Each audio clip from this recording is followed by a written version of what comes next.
to go, Jerry? Let me know. Good morning, ladies and gentlemen, and welcome back to day 2 of the Dublin Citizens' Assembly here live in the Grand Hotel in Malahide. And it's Sunday morning, great to have everybody here and ready for an action-packed half day.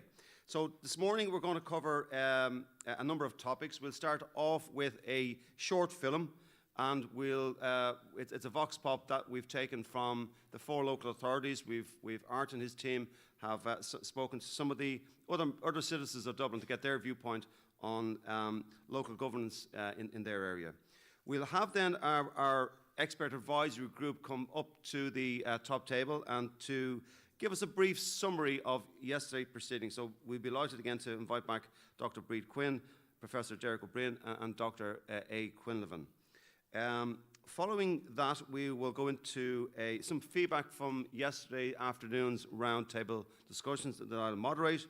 And then we're delighted at 10:30 to invite to the room the 4 chief executives of the 4 local authorities in Dublin. It's a privilege to have them with us this morning. We're break for coffee, and then before lunch, before we conclude, we'll bring us through a topic on why directly elected mayors, what are the challenges, the risks, the benefits, and potential opportunities. But before we commence the short film, just to remind ourselves why we're here, what our purpose is. And again, I'm referencing the key document for us all, which is our terms of reference, that has been provided to us by, and the direction we've got from the houses of our Oireachtas. And what it says is that a Citizens' Assembly, to be known as the Dublin Citizens' Assembly, shall be convened, 1, to consider the type of directly elected mayor, and 2, local government structures best suited for Dublin, and 3, to bring forward proposals in that regard. The Assembly will have a total of 80 members, including an independent chairperson, 67 randomly selected members, you, of the public, living in Dublin City and County, and our 12 councillors selected from across the 4 local authorities. So we're still on point with that mission, with a purpose, and it now gives me great pleasure to introduce our short film, which will cover the full spectrum of local government activities in Dublin. Thank you.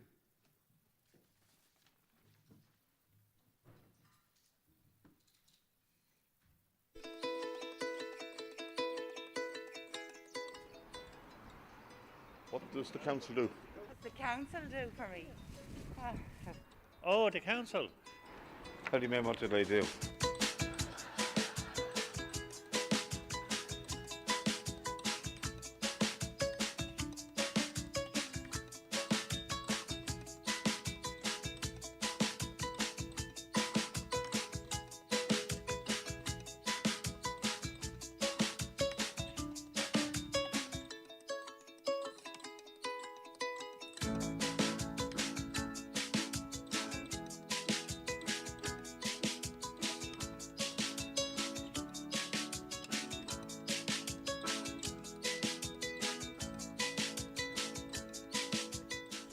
They're doing a terrific job. They look after. I live down in Portrane, and they're down there every day doing flowers and sweeping paths and sweeping lorries. They do well, and they do the same here, don't they? They do their best. They're putting a new cycle track in. Yeah, all around. They have it up in River Valley already, but it's causing a lot of trouble with all the signs not having reflectors on it. But apart from that, they're just planting around to have the castle looking nice. I'm impressed with how John Leary Ratdown look after us. Now they're going to organise cycle lanes and things like that for people that are coming from the city, I think, to get up to Marley Park and that. So we'll see how that goes. Well, they actually do help tidy towns a lot with the memorial garden, and so yes, I'd say good things about them. I can't see day to day how it would affect my life, but I do know they are a good support to us. Tallaght? That's just a great place, isn't it? I love Tallaght. I'm not from Tallaght, but I love it. There's everything in it. Everything's on your doorstep. People are lovely. I love it. We've lived in Tallaght now over 30 years. We've never had a problem with the council or working outside of that. I just think they're wonderful workers. Jesus, fuck all. Sorry about that. Fuck all. That's what the council does for me. It's all politics, mate, yeah? Fuck all. No, I have no idea. I never follow the politics, sorry. Nothing much. Not a lot. We don't ask nothing for the council.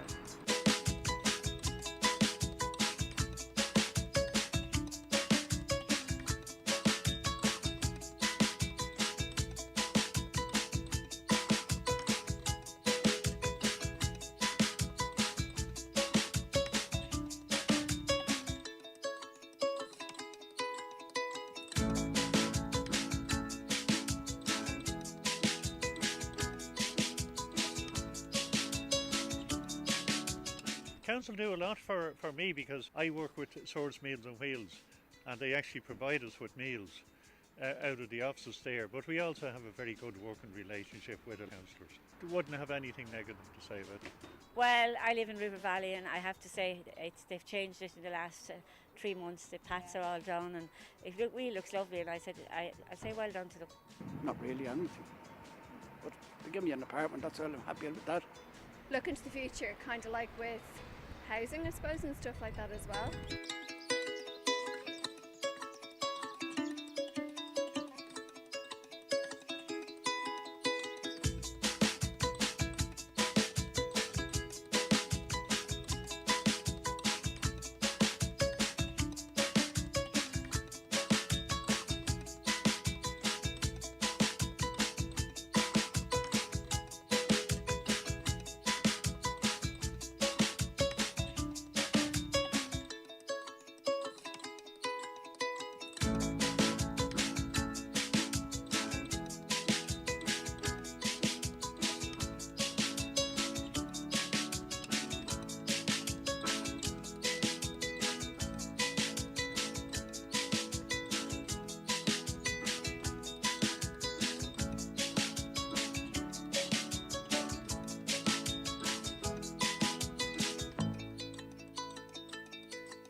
Well, over the past number of years, the Swords and District Lions Club have had much to deal with the council in relation to helping us out with the various projects that we've been involved with local people. So in that regard, they've been extremely good to us, and we've been very much appreciative of that over those years. Nothing, they don't do anything for you, worse than the TDs. They're only in it for the money. They do look after the parks now, in fairness to them. They keep them tidy. They just do nothing really, in my opinion. Nothing that benefits us anyway. They do enough, yeah. They do enough. They're a good council, yeah. They keep the place lovely and clean anyway, you know. They look after the place, you know. They don't collect the bins because that's Panda and somebody else. So, no, I don't know what the council do. For me, it'd be the right answer, other than sweep the roads and keep the area clean. As regards cleaning and all, yeah. They clean the streets. Keeps the place clean, puts flowers up around it, and looks after the rubbish. Not a lot, no. I think because people work in a job that they're sure of their age, they don't pull their weight. Well, more trees to be planted. They're cutting down all the trees. Don't think they're planting enough of them to keep up with what we need. I love trees.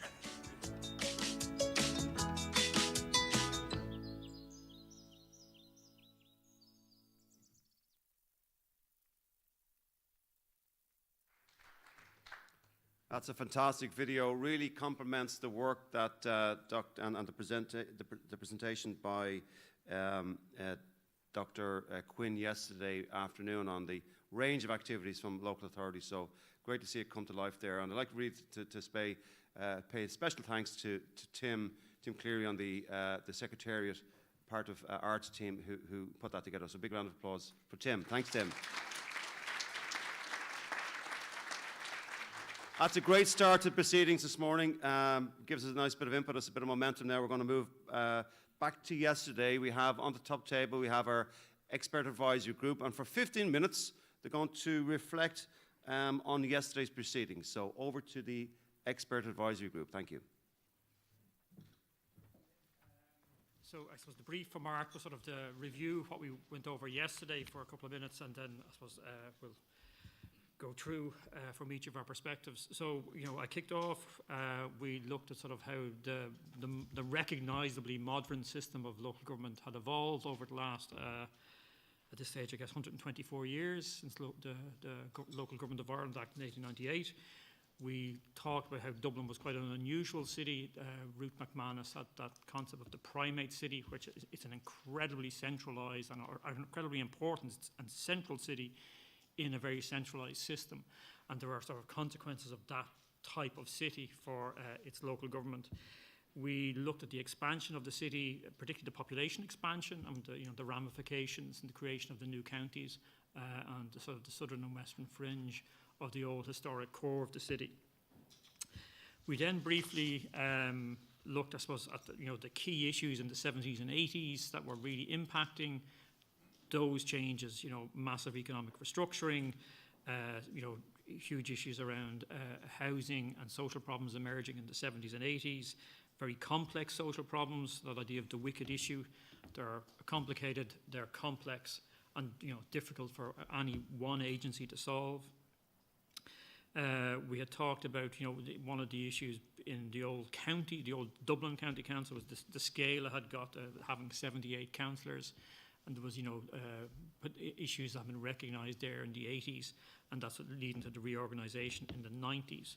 We then briefly talked about sort of some previous efforts to sort of review arrangements and, where they had gone. And we left with, I suppose, recognising that Dublin is different in a variety of ways from other local authorities. It's probably not helpful to compare it to other cities on the island, given the nature, that primate nature of the city, and the complex, issues that arise from that. It's the centre for infrastructure, culture, the economy, politics. That's a little unusual compared to some other European cities. That sort of centrality.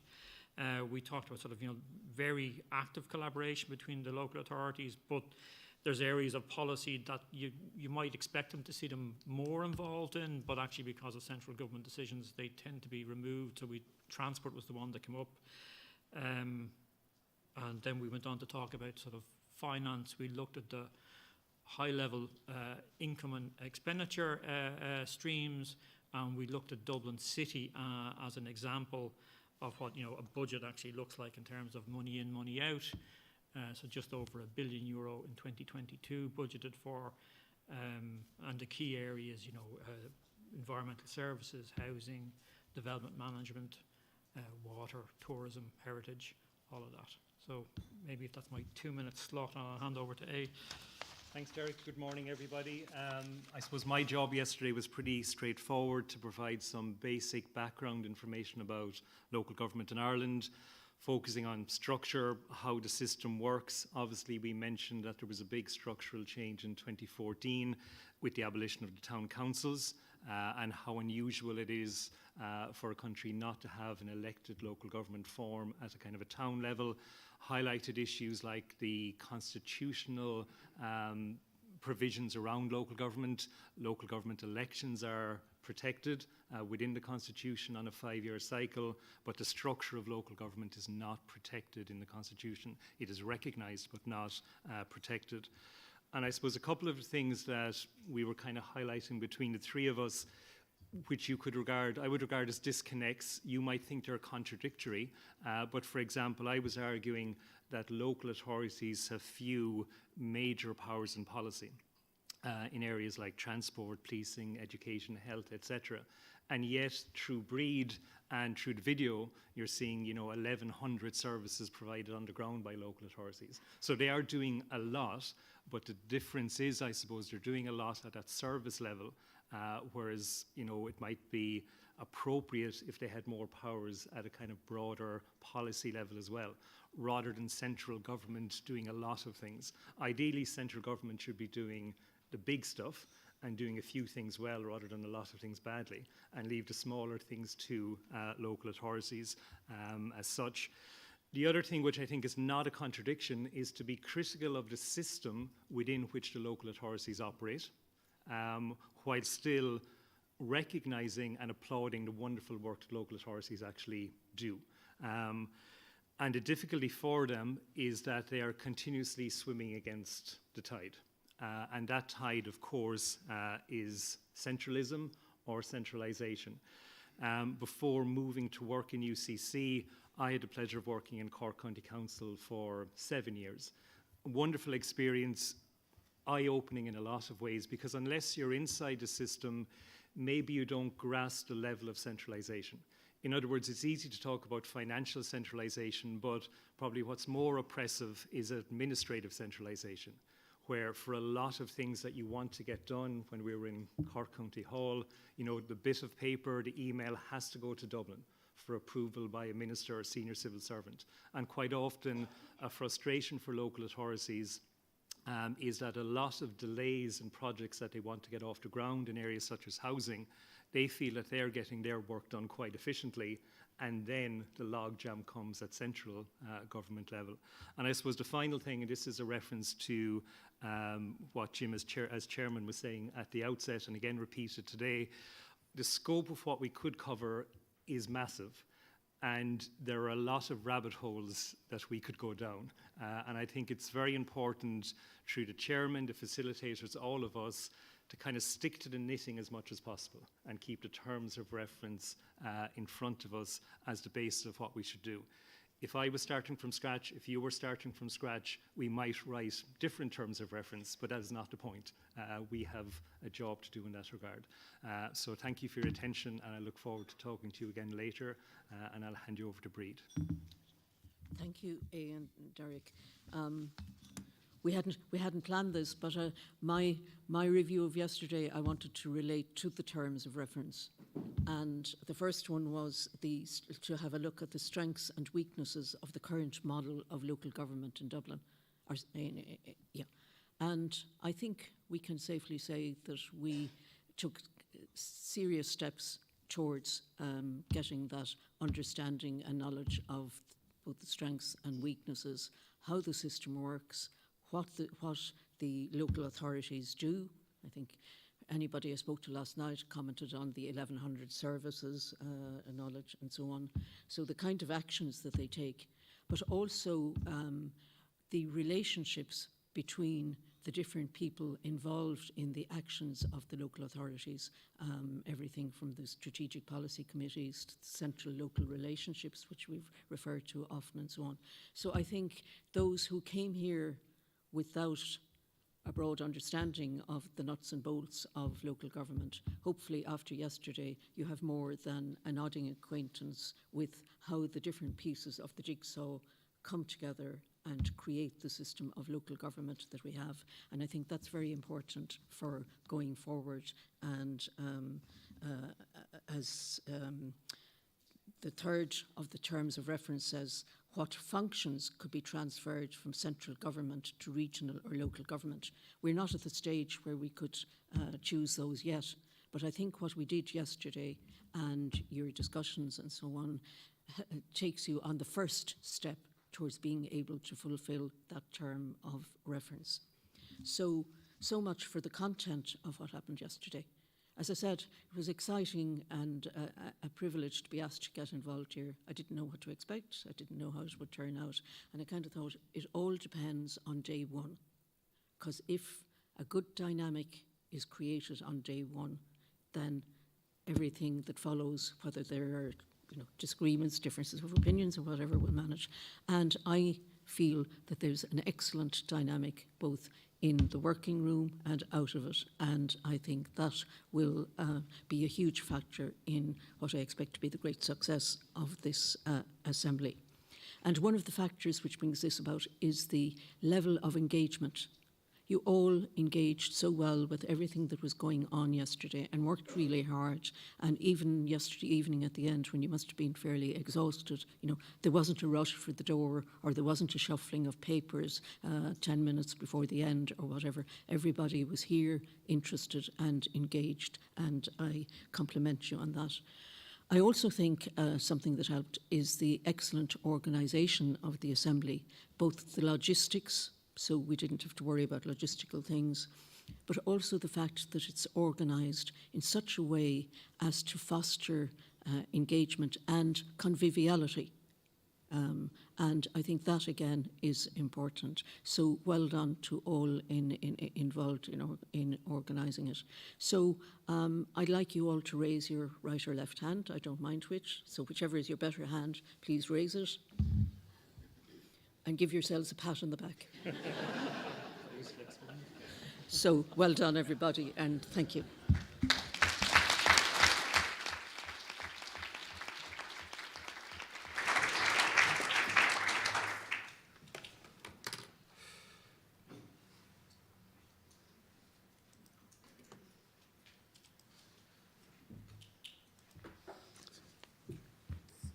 Thanks, Dr. Quinn. And you speak of organisation and administration, and thanks for being on time, 10 o'clock back to me. Just perfect. Great. So what we're going to do for the next half an hour is to have some feedback from your afternoon session. Again, I'd like to thank the facilitators and the note takers. We had a good debriefing session with them yesterday. They're really happy the way things are progressing, and as a chair and the secretariat, we're really pleased with the work and your work as Assembly members and your engagement. So I'm just going to give you a bit of feedback now on the kind of general strands, general themes that emerged from your work on the 12 tables yesterday, and then we'll have a Q&A, and we've asked the expert advisory group to stay on the stage for that Q&A. So the first thing we're going to look at is the session yesterday afternoon regarding the range of activities, and here's what you said.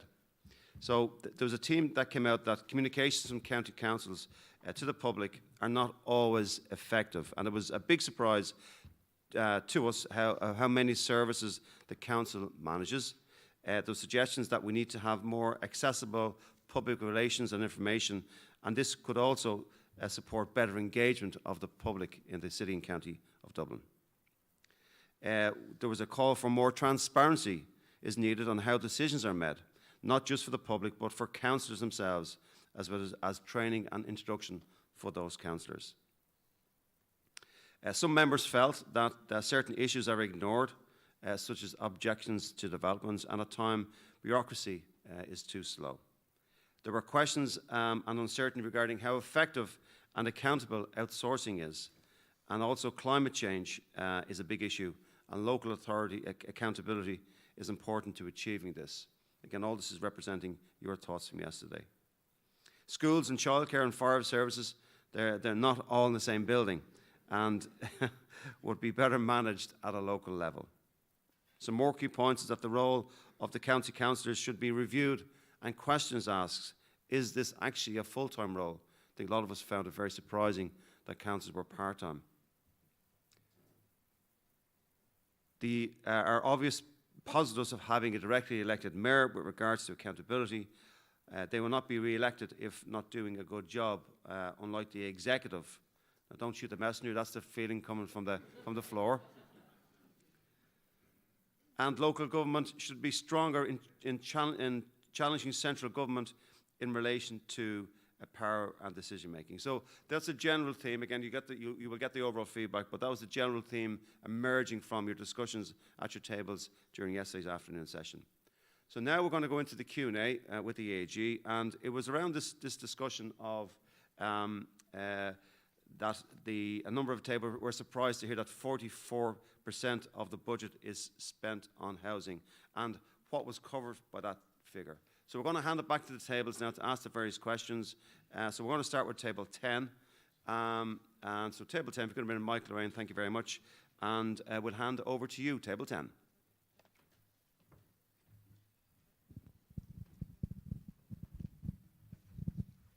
Hi there, I'm Susanna Ryan. And the question was, why does the chief executive sometimes get to override the councillors, given that the councillors are directly elected by the people, but the chief executive is appointed?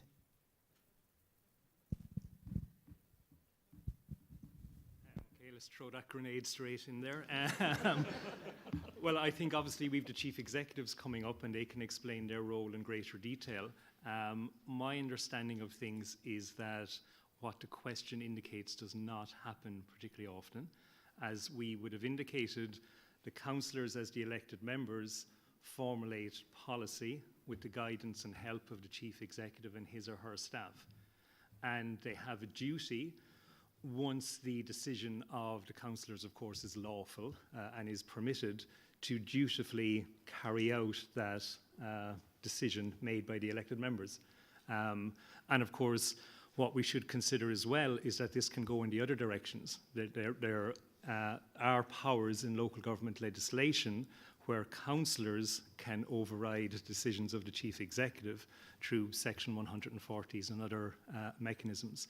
So again, I would emphasise, I suppose, from my perspective, that in most of the local authorities that I would have knowledge of and some engagement with, that there is a healthy relationship between the chief executives and the councillors, and that they work in partnership.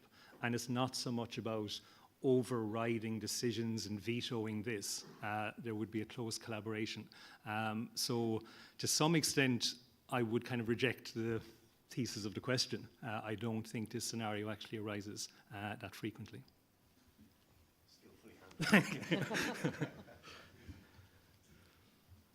Thanks, Suzanne, on table 10 for that question. Now on to table 2. Over to you.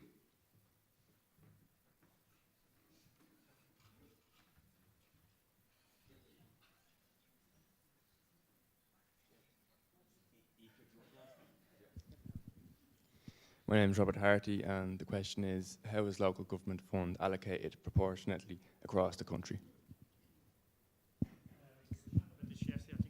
I'll steal A's line. It's a bit like the secret to Coca-Cola. We know there are key sort of elements. So, population, the size of the county is quite an important parameter in decision making. Sort of the income from the county in terms of what it's able to generate locally. But you do get odd. Oh, sorry.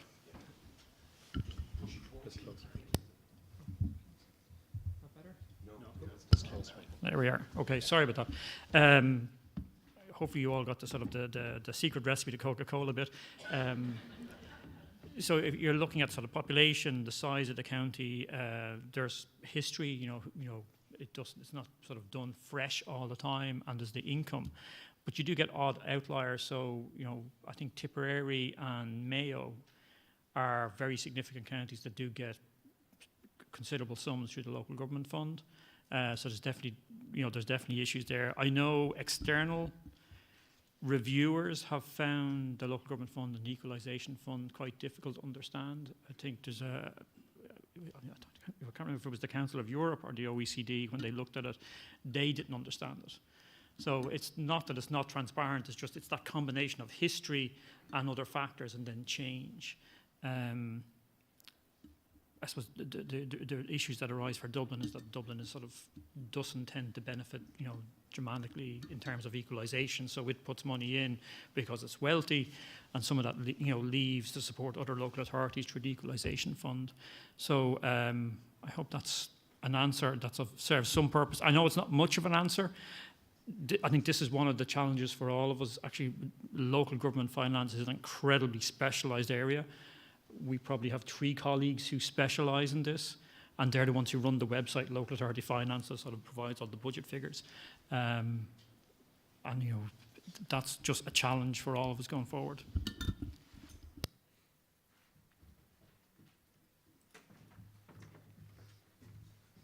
Thanks for that, Professor O'Brien. And now to table 4, please. Over to you.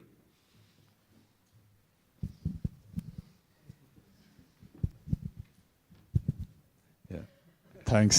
So this one is this is something that we were quite curious about. I think one of the Breed's presentation, or perhaps it might have been A's, just flagged that the motor tax had been a major source of funding for local authorities. It's no longer a major source of funding. So what is it now allocated to, and do local authorities get any share of it, or is it purely allocated by central government? The parameters are slightly different from what you've just said, if you don't mind.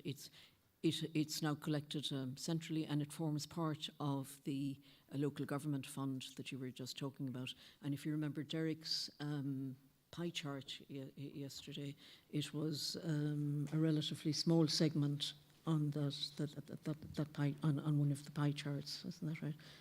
Off the top of my head, I can't remember the percentage, but it is going into the local government fund, which, as the previous question has elicited, is distributed in such a way to supplement the counties who have small incomes and to redistribute so that basic services can be provided in all the council areas. So obviously Breed goes to the local authorities, but Dublin isn't getting the full benefit of all its motor tax revenues.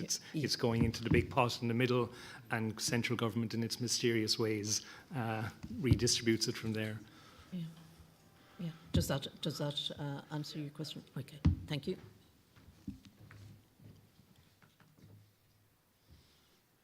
Thanks for that question. And do we have any further questions now that we have the EAG with us? As we mentioned yesterday, let's use them while we use them, and in the best sense to be curious about their thoughts and to get the facts from them. So we have a question there from table 11, please.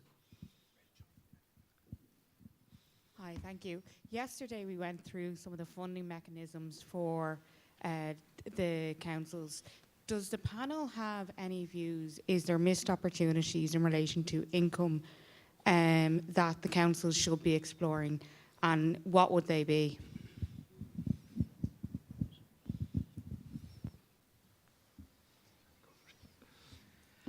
We can see other countries where they have different tax raising powers for local authorities. I think there are challenges in an Irish context. So you'd see other countries, local sales tax, different types of property tax, increased property tax, maybe local. You see local income taxes.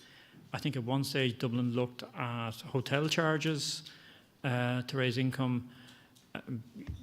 I think one of the challenges at the moment is the reliance on commercial rates. If you think about it, it's a tax on economic activity when you're actually probably trying to promote economic activity. And that's not saying you shouldn't tax. We tax corporation tax all the time. But I think where we have at the moment is probably unbalanced and makes it difficult for local authorities, I think, to sort of plan in a medium to long-term way. In terms of missed opportunities,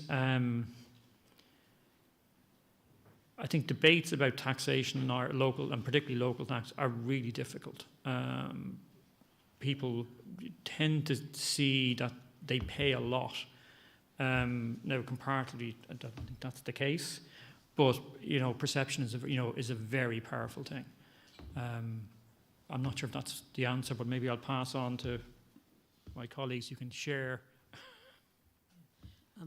We sometimes highlight the wonderful services they have in places like Sweden and even some of the Eastern European countries delivering a lot more services than our local authorities do. But there's a lot more tax being paid by the Swedish citizens, for example, in order to have that high level of services. And as the colleagues reminded us yesterday, a lot of issues around our system have to do with ideology and the role of the state. And so, if we were to have a serious increase in taxes and so on, that would require a change of mindset by us as citizens and a preparation to give more of our income in taxes in order to produce those services.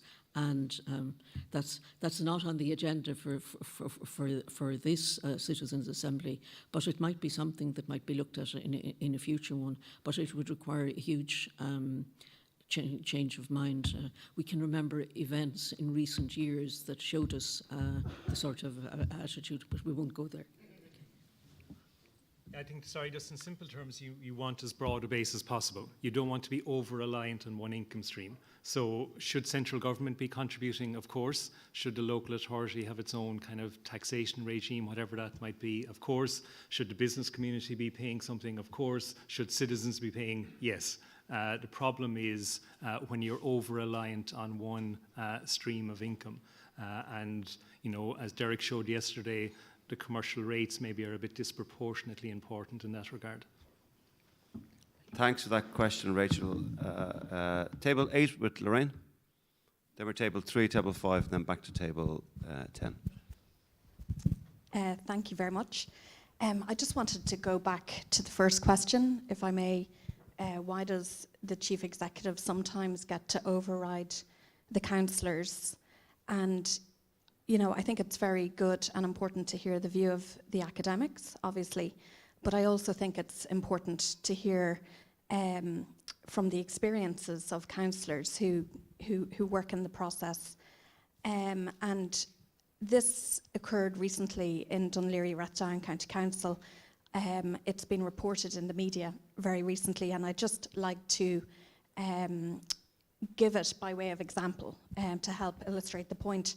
So in Dunleary Rathdown, we have very recently had a scenario as part of the county development plan where a particular type of zoning, 0-0 zoning, applies to the Dalkey area. And what that does is it prevents development along the dart line at Dalkey.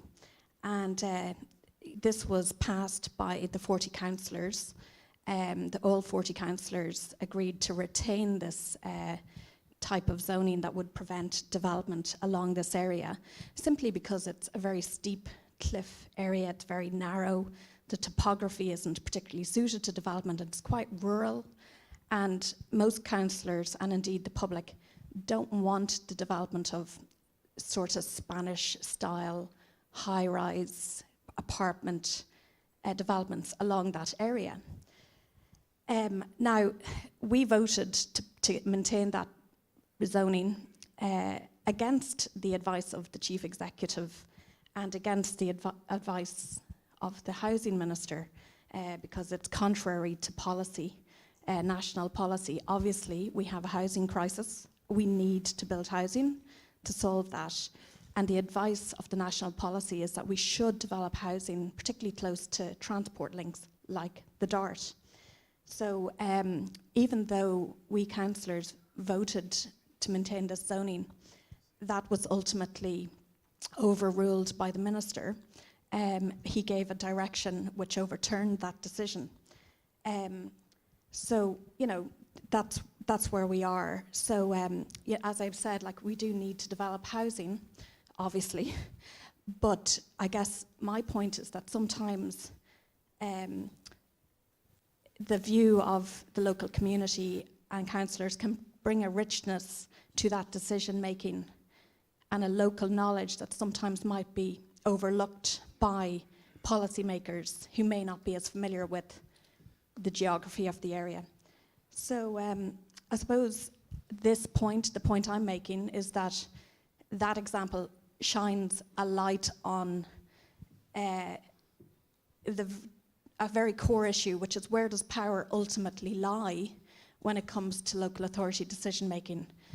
And I would argue that a lot of powers are centralised in central government. And you know, there has been that drive towards centralisation of power, and sometimes there are conflicts there, natural conflicts between local and national, which is healthy, but I think it points to the need for a process to have these decisions ultimately decided upon. So I just wanted to make the point that these scenarios do arise. They may not arise very often, but when they do arise, it can be quite significant and have quite a significant impact on the local area. And I hope that example is helpful. Thanks. Lorraine, thank you for that example. Yeah, that gives us context to the challenges that we've been discussing between centralised and local government. Thank you very much. Table 3 and Luke.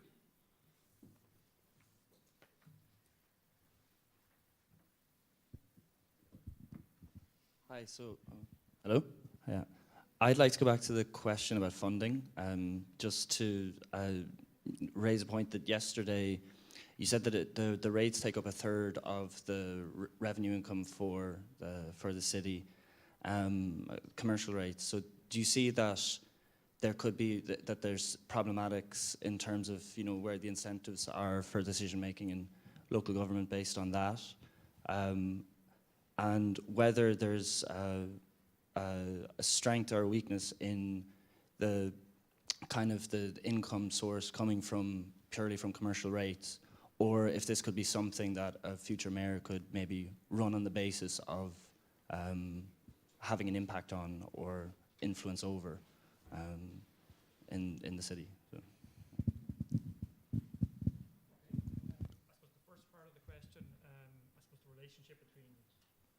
Rates and then other decisions. I mean, we have examples of, and it's a logical, like it's a completely rational response. If your system is based on commercial and industrial rates, you will create as much land as possible to generate income. So we have counties who they're on the border of maybe a very active economic area, and they will provide for industrial zoning or commercial zoning just in the border to try and attract economic activity across the county boundary, and they'll gain the industrial rates from that. We have examples of that. I grew up very close to one area with 59 acres that was zoned for industrial use against what were then the regional planning guidelines. It went all the way to the High Court as to the meaning of the term due regard. So the county was meant to have due regard to the regional planning guidelines. The High Court found that reading the regional planning guidelines and basically disagreeing with them was good enough to constitute due regard. So the land was zoned. There's a major tech company based on that space, occupying, I think, over 50 acres. So that's a logical consequence of an industrial or a commercial rates sort of dominant tax system that and it's a rational reaction. If you were in a county, that's what you would do. So it's a critique of the system rather than of the county. That's what they had to do to sort of generate income for other activities within the county.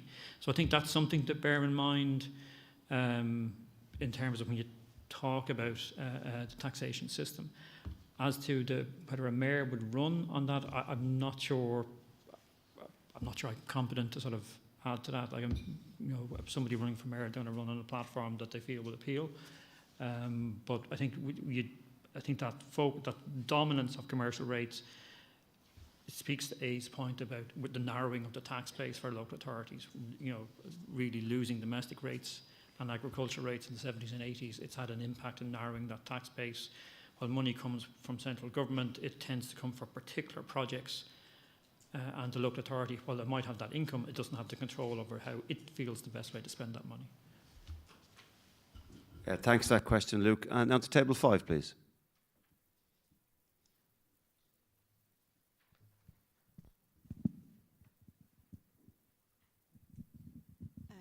My name is Meena. Yeah. Yesterday, Dr. Quinn talked about communities getting involved. And so we hear a lot about businesses, large multinational corporations having SCR, a social corporate responsibility. And among as that, they are happy to fund communities for schools and this is a theme now in the world where many corporations are very getting conscious about this. Would we consider that as a way of getting funds for local improvement for I know it might not be very major, but it can be a big contribution? It's actually happening already. So a number of big firms in different places. One that stands out in my mind, because there was a bit of controversy in a way, is up in Mayo, when the whole Shell issue had gone on for many years. But when sort of settlement and so on had been reached, Shell has sponsored sporting facilities, playgrounds, all kinds of things there. under the heading of corporate social responsibility on their part. There are other examples in other local authorities, so it is going on. So yes, it's certainly an avenue to continue to explore, and also then as I said yesterday, so many other ways for communities to get involved, and then many funding opportunities through some social inclusion measures, for example, or the EU funding under various bodies and so on. So if you have an active community out there, there are ways, means and opportunities to gain funding from both commercial companies and from, we'd say, the EU and so on. Thanks for the question, Mina. Now, we've got 2 more questions to go, and then we'll conclude with this. So first, it's 2 at table 10. Paul first, and then Suzanne. Thank you. Just a quick comment actually on the commercial rates. When they did the reevaluation 4 or 5 years ago, whatever that was, one place that I was involved with, the rates jumped by 352%.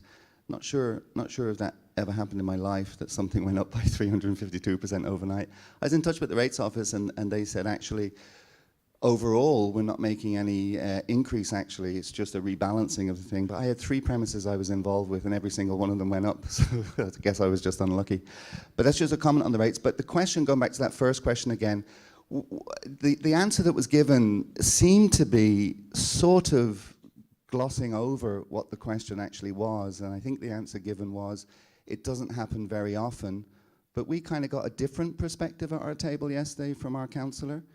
But regardless of that, how often it does or doesn't happen, it's kind of a principle, isn't it? It's like if you have the elected councillors and they appoint somebody to basically execute the agenda from the county council, and that person comes back with objections, and then I think our councillor can correct me if I'm wrong, our councillor Janice here said that when that happens, it's not simply a case as you would get in a kind of quote unquote a normal organisation or company where the board of directors would just say, your job is to actually do what we want you to do, not come back to us and tell us that you want to do something different, etc. But you get into all sorts of procedural things, clause this, clause that, clause the other, and it just gets bogged down for time immemorial, and everything becomes static. So just the question as it appeared on the screen and the answer given, the answer was kind of pretty, glossing over, I think. Thanks, Paul. Just before A comes in, I think the chief executives here, that might be a question that we can pose to them. But A, do you want to come in there? Yeah, I suppose, apologies if you thought I was glossing over it. I think Rachel, for example, helped us with a very practical example. But the reality of Rachel's example was central local. It wasn't to do with the chief executives per se. And in terms of what you're talking about, perhaps on the administrative side, if the councillors want to make a certain decision and the chief executive and his or her staff are pointing out difficulties with legislation and adherence to different circulars and regulations, that is their job.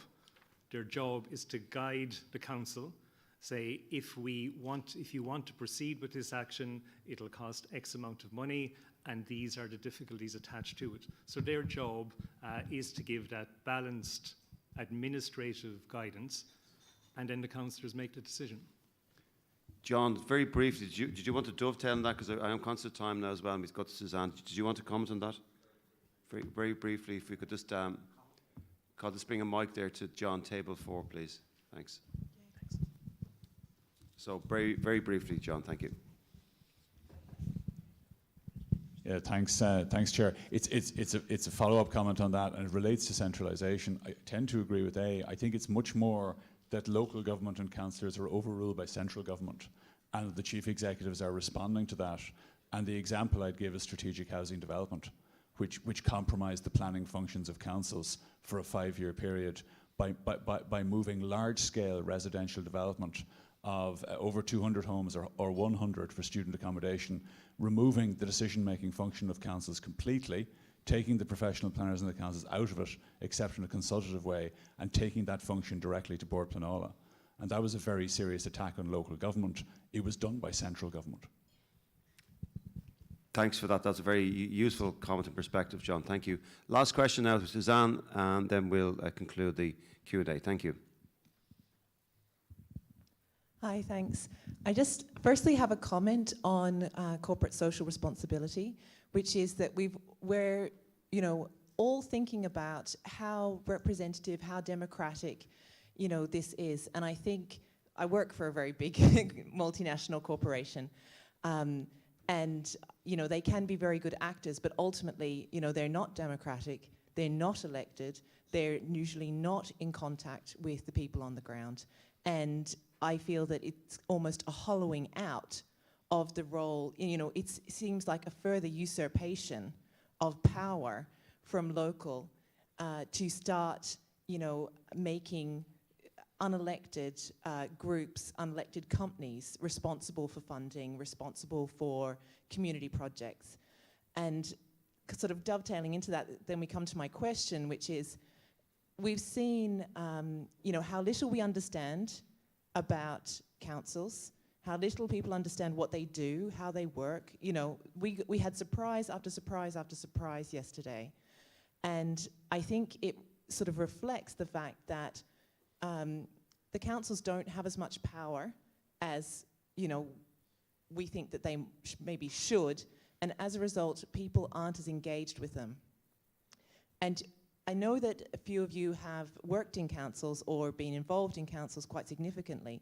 Have you seen examples where you've been able to boost community participation in council activities? And when you've seen that, what has been the driving force behind that? Over the years, I've seen an increase in community linkages with local authority. Sorry, is that working now? With local authorities. In 2014, prior to 2014, you had many local development, I'll use that term widely, local development organisations, often funded by the EU, working outside the local government system and doing great work in their communities and so on. But there were some concerns about whether, again, the question you've raised about the companies and democracy. And part of the 2014 reform was to institutionalise that and to link those various organisations formally into the local government system. There was quite a bit of resistance among many of the local development companies and so on, but the system was changed and the plans went ahead, and they are working very well within the local authority system now. So yesterday I made reference to the LCDCs, the local community development committees, and also then to the PPNs, which are different but offer enough opportunity for linking in. So yes, they are working together, and then more national schemes and EU schemes are now being implemented via the local authority as part of the LCDC process and so on. And it's even some people who were very opposed to the merging of the local development companies and the local authority seem to be existing happily in it. There's no research that I know of done yet, but I suspect in the next year or two that there will be some review of what has happened and so on. So it is happening, it is working, it's formal, and it has increased the democracy. And just again to say, when I was giving the example of the corporate social responsibility, I did use the word, it was controversial, and I'm aware that implied the points you made later. Thank you. Thank you very much, Dr. Quinn, and that concludes our session now with feedback from yesterday's proceedings. Can we give a big round of applause to our expert advisory group? Dr. B. Quinn, Professor Derek O'Brien, and Dr. A. Quillivan. Thank you. Now, we're now moving on to our next agenda item, and it's a panel discussion with the chief executives of the 4 Dublin local authorities. When we consider our terms of reference, the Dublin City Assemblies should, or shall, not a should, it shall consider inter alia, the strengths and weaknesses of the current model of local government in Dublin, and indeed the perspectives of a number of bodies and parties and individuals, including local authority senior officials and staff. So it gives me great pleasure to welcome to the stage our four chief executives of our four Dublin local authorities. Please give them a warm welcome and allow them to introduce themselves. Thank you.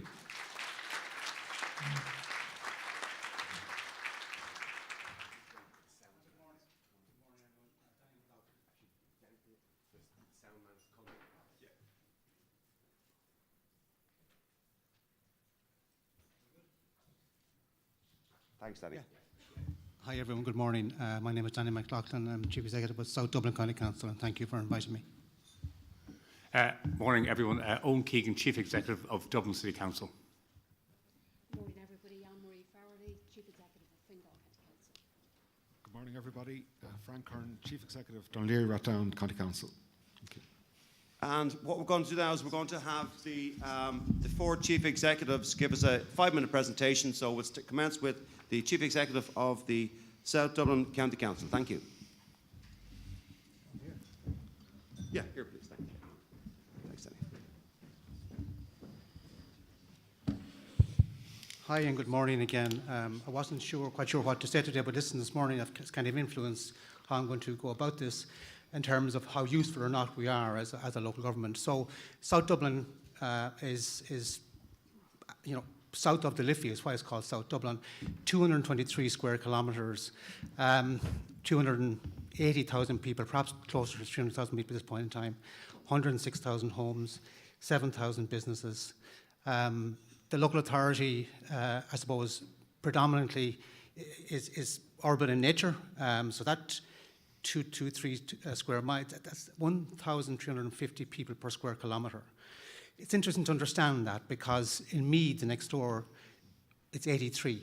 In my county, Roscommon, it's 25. So that density of population is a significant consideration in terms of local government services. Just to understand South Dublin, back in the 60s, when the growth of Dublin City was being considered, a report was produced around the development of 4 new towns on the edge of Dublin: Tala, Clondalkin, Lucan and Blanchardstown. So 3 of them are in South Dublin. To understand that in real terms, in 1961, the population of Tala was 1,500. Today it's 80,000. Clondalkin 50,000, Lucan 50,000. So that's for the 280,000. We also have, of course, areas like Timpelogra, Farnham, Terranure, Ballycullen, Knockline, east of the M50, and the western villages then of Saggart, Newcastle and Rathcoole. In terms of what we do, in simple terms, we look after 300,000 people every day with a whole range of services, over 1,000 services, as you heard. We also are laying out the welcome mat and repairing services for another 150,000 people across development lands in the county. In simple terms, that's what we do. Just to bring it back to understandable stuff, I'm going to look at housing, employment and quality of life issues.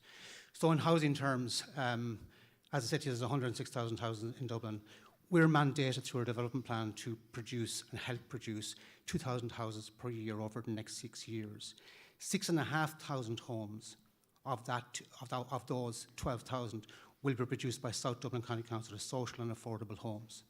Okay, so that's very, very significant. So apart from influencing through planning the development of homes for people, we actually are significantly involved in the development of homes. We own 10,000 homes. We are in arrangements for 6,000 further homes through rental agreements with the private sector. That's 16,000 homes. That's 16% of all houses in South Dublin are owned, managed, or in some way influenced. We have our arms around 16,000 homes. It's very, very significant business.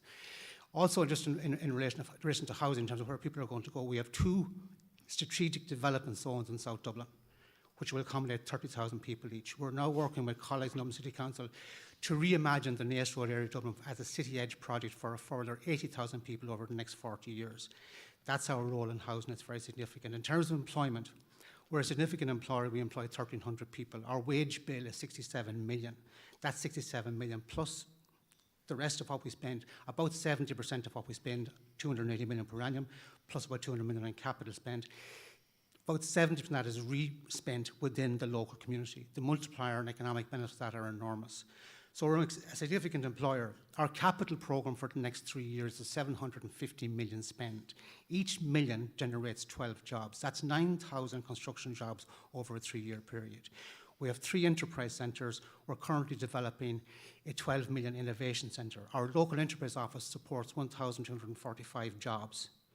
Okay, and we support the business community through an annual business support fund of 1.5 million per annum.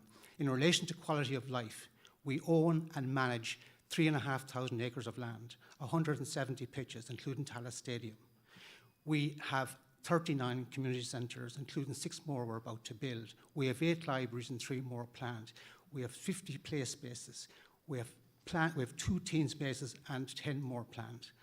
Those are the types of services that we provide on a daily basis to citizens of South Dublin. Thank you. Thank you, Danny. Next is the Chief Executive of Dublin City Council, Mr. Owen Keegan. Thank you very much. Well, look, we do everything Danny does, except it's on a bigger scale. Can I just say at the beginning, look, I'm really pleased that, that the Citizens' Assembly is considering the arrangements for local government. I think we've had a tendency in this country to rush into organisational reform and then to regret it over many years. And I think if we're going to do something with local government, we should at least consider it, because it is a real challenge. Just a few words about the scale of the City Council. The City Council employs 5,600 employees of full-time equivalents. So, we would have about 2,100 outdoor workers. We'd have 1,600 clerical admin staff. We have a professional staff of about 550. We have about 1,000 firefighters. So it's a really big scale organisation. In addition, by the way, to the 5,600 employees, we're also funding just under 5,000 pensioners. So we've been in the business a long time. Population is about 550,000, which is about, just under 12% of the state's population. And I suppose one thing I always have a difficulty with is if you look at the local government structure in Ireland, we have basically the same powers as Leitrim County Council, which is 1/17 of our population. I know you covered our budget in some detail yesterday, but our expenditure on the current side, on our revenue account this year, would be 1.13 billion. And the funding it splits down very easily. A third of that is government grants, a third we raise from commercial rates, and a third we generated from fees, charges, etc. Our capital programme over the 3 years, 2022 to 2024, is 2.4 billion. And of that, 1.5 billion will be in the housing, and 63% of our capital programme is funded by the state or by state agencies. Another feature about the City Council is that we're involved in the provision of major regional services. We run Dublin Fire Brigade on behalf of the 4 local authorities. We run the Dublin Regional Homeless Executive, which coordinates the provision of homeless services. Last night we would have had about 5,000 people in emergency accommodation in the region, coordinated by the Dublin Regional Homeless Executive. We have a major role.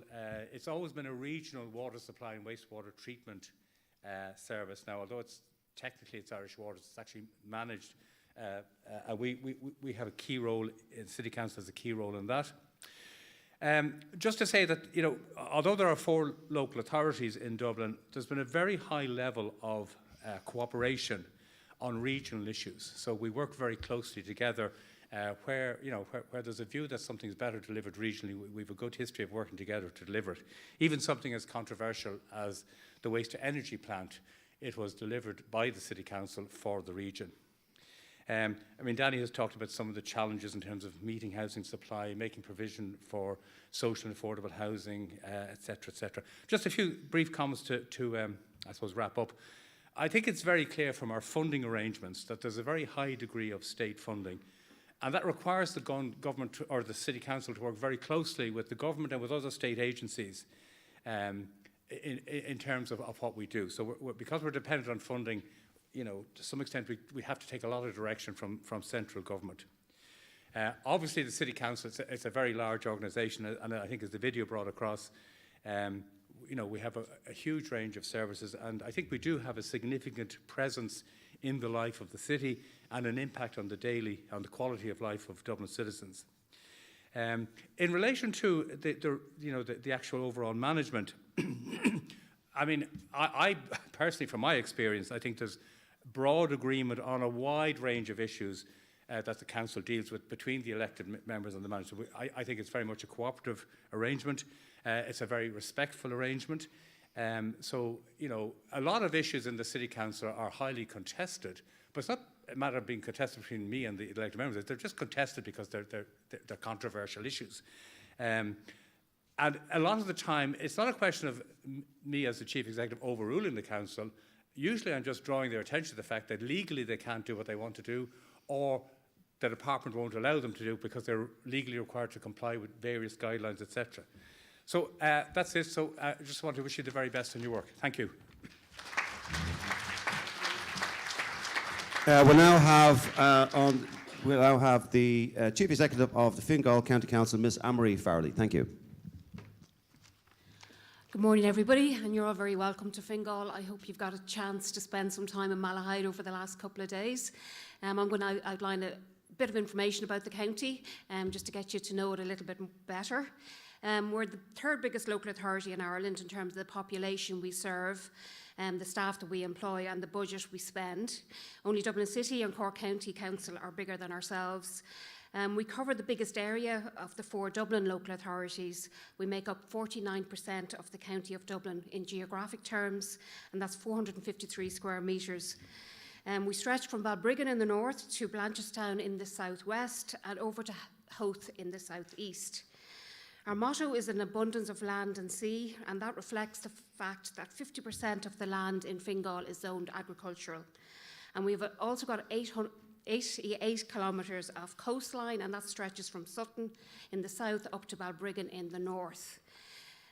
Fingal's 600 farmers produce 14.5% of the national potato output, 47% of the field vegetable output, and 37% of the protected fruits and vegetables and nursery plants. So a big agricultural area. And in fishing terms, our ports bring in 10% of Ireland's annual catch, 314,000 tonnes per annum. The strategic importance of Fingal to the Irish economy is underpinned by Dublin Airport, which acts as the principal international gateway for trade, inward investment and tourism. And of course, aviation is a major employer in Fingal, along with the life science sector. Making Fingal a good place to do business has been a priority for the Council, and we've pioneered a successful cross-departmental approach in helping Indigenous and foreign direct investment businesses establish within the county.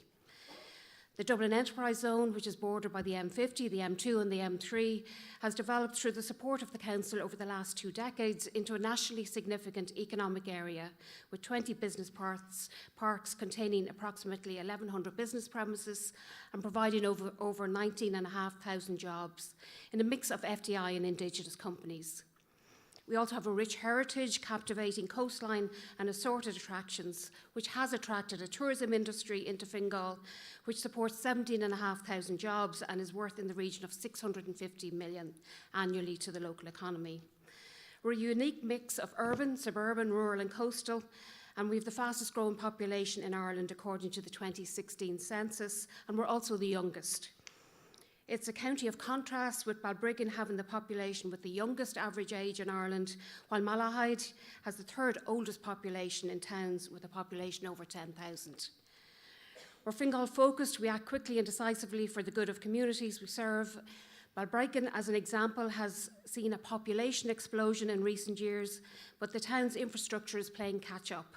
We're now leading an ambitious €50 million investment programme to rejuvenate the town with 8 major projects which are due to be completed by 2027.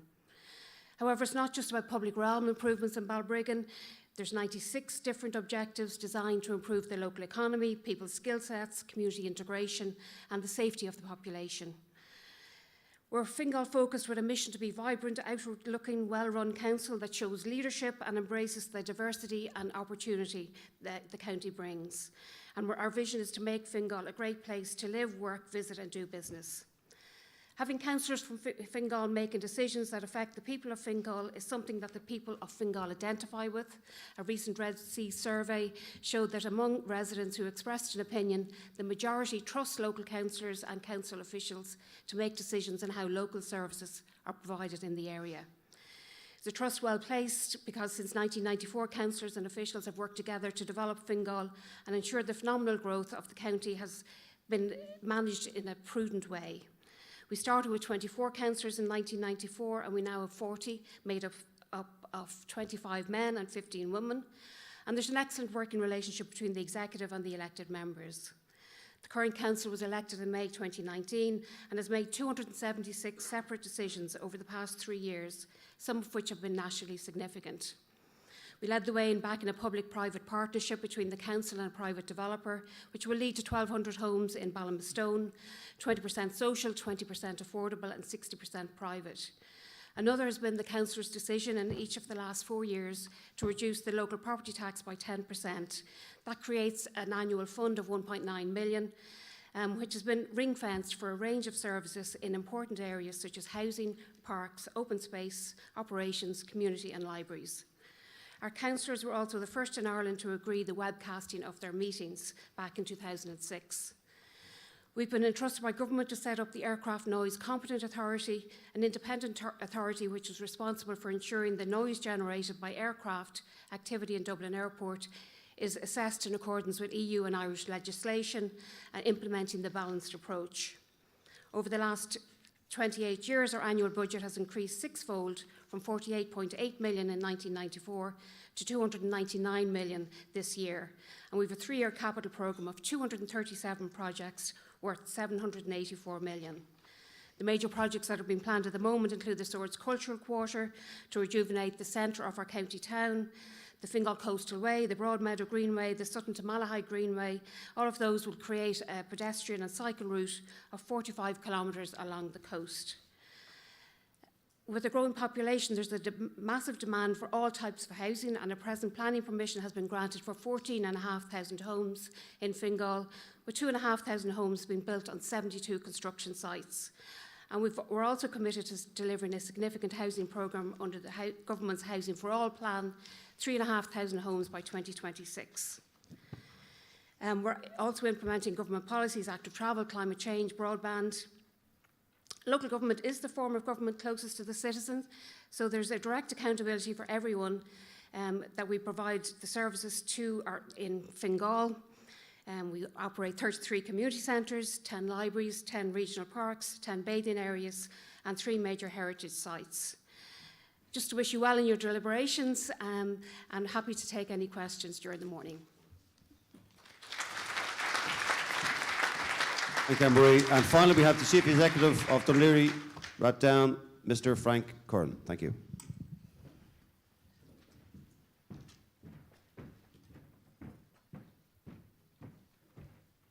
Thanks, Jim, and good morning, everybody. I'm delighted to be here. Just a little bit of background on Dún Laoghaire Rathdown.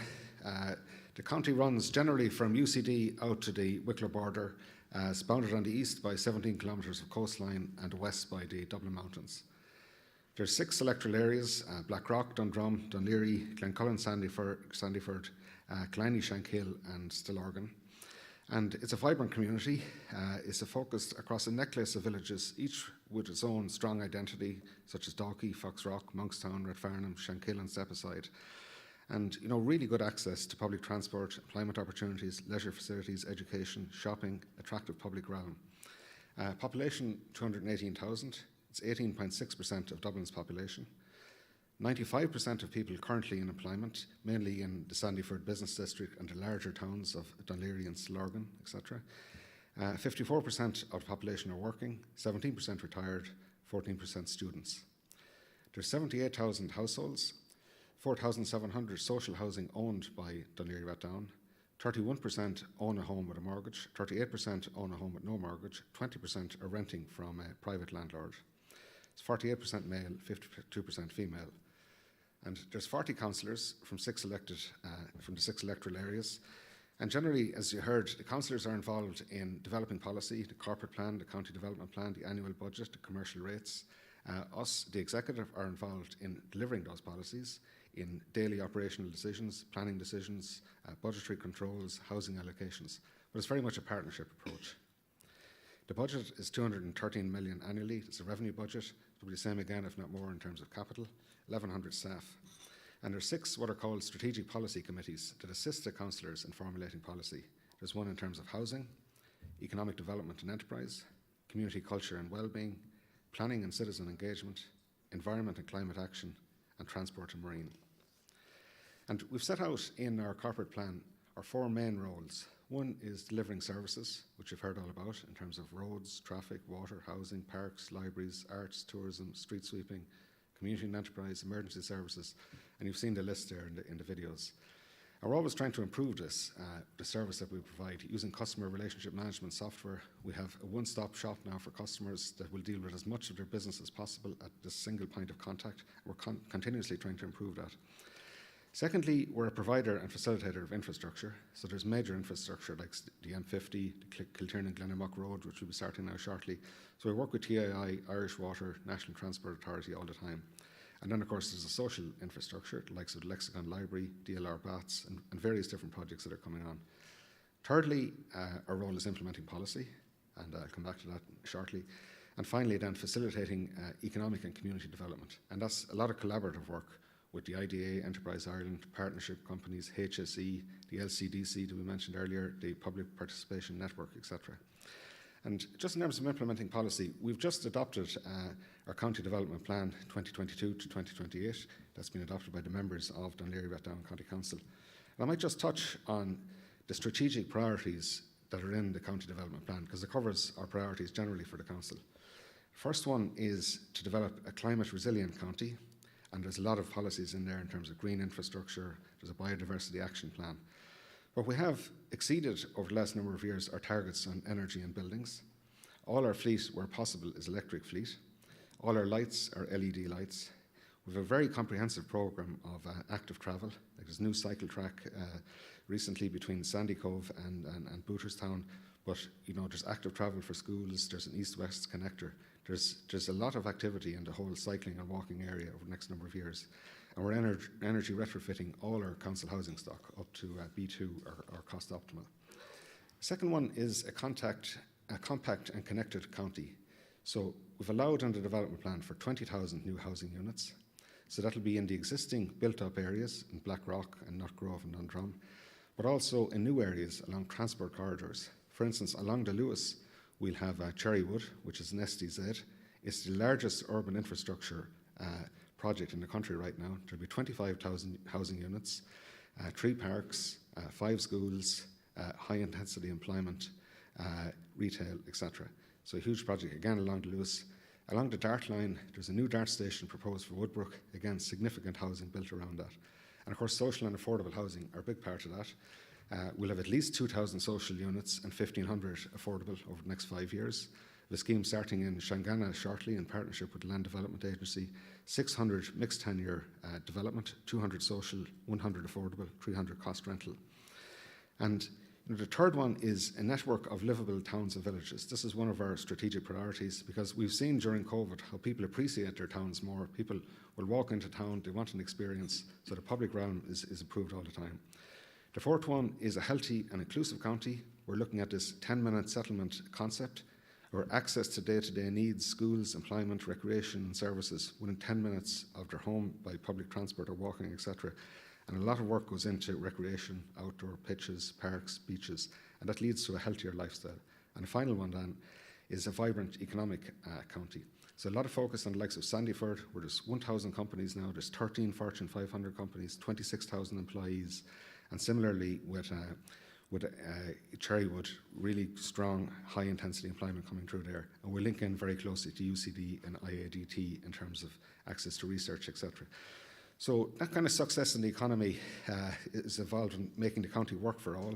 We do that by working through those strategic outcomes that I mentioned, creating a livable, sustainable, climate-resilient county that's primed for economic growth. Thank you. Thank you, Chair. Thank you, Frank.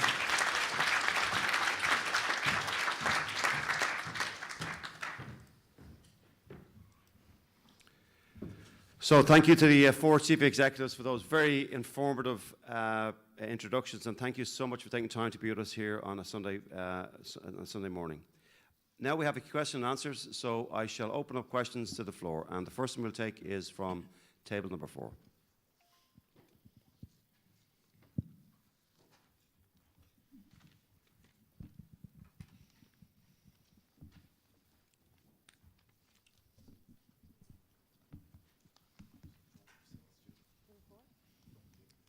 Pardon me, table number 6, excuse me.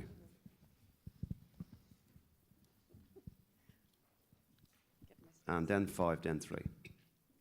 Great, thank you very much. I suppose the question I would have, is, and thank you all of you, it's really interesting to see what the other, I'd be familiar with Dún Laoghaire-Rathdown, but it's interesting to see what's happening in the other local authorities as well.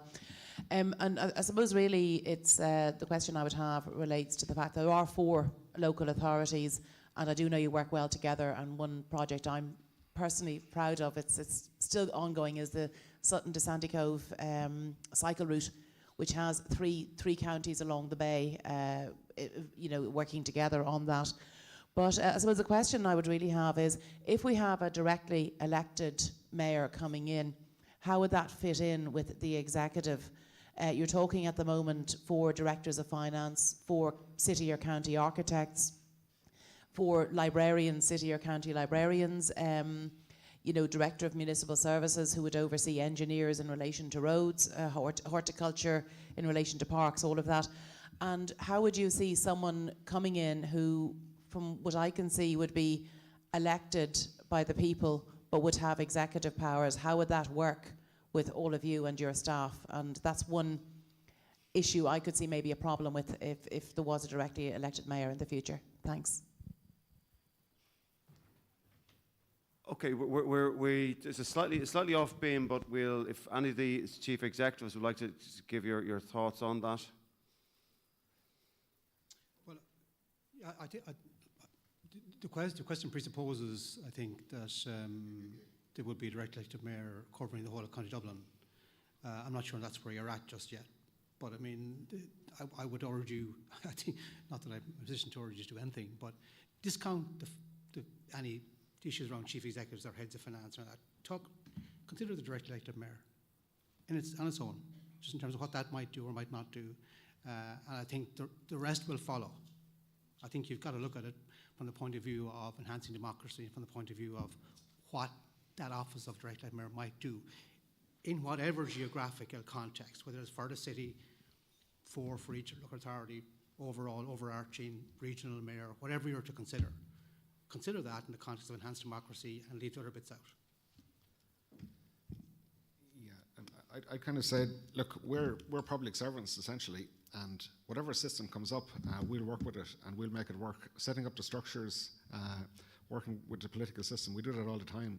So we really need to see the outcome of what structures are going to come up, what form the directly elected mayor will take, and we will work with that, absolutely.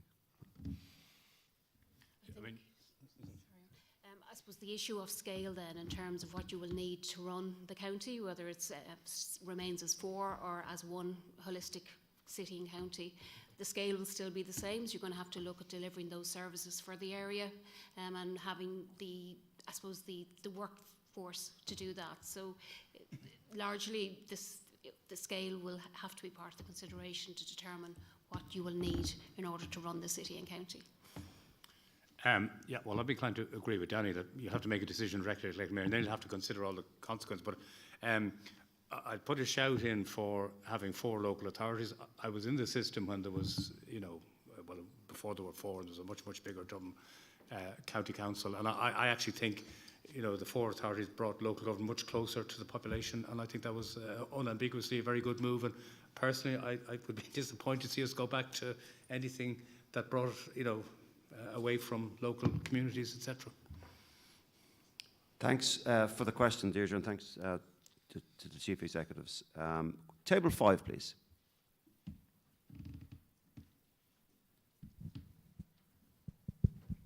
Thanks very much, and thanks to the 4 of you for your presentations. And one quick comment I want to make is, I've sensed a very clear shift in sentiment in the room over the last 24 hours away from people and actors-centred approach to talk about structures. And I know from my own experience, certainly working with Danny, he is a very committed public servant, but he works inside a set of structures. And ultimately, our discussion today shouldn't centre on the actors, but on the structures within which they operate.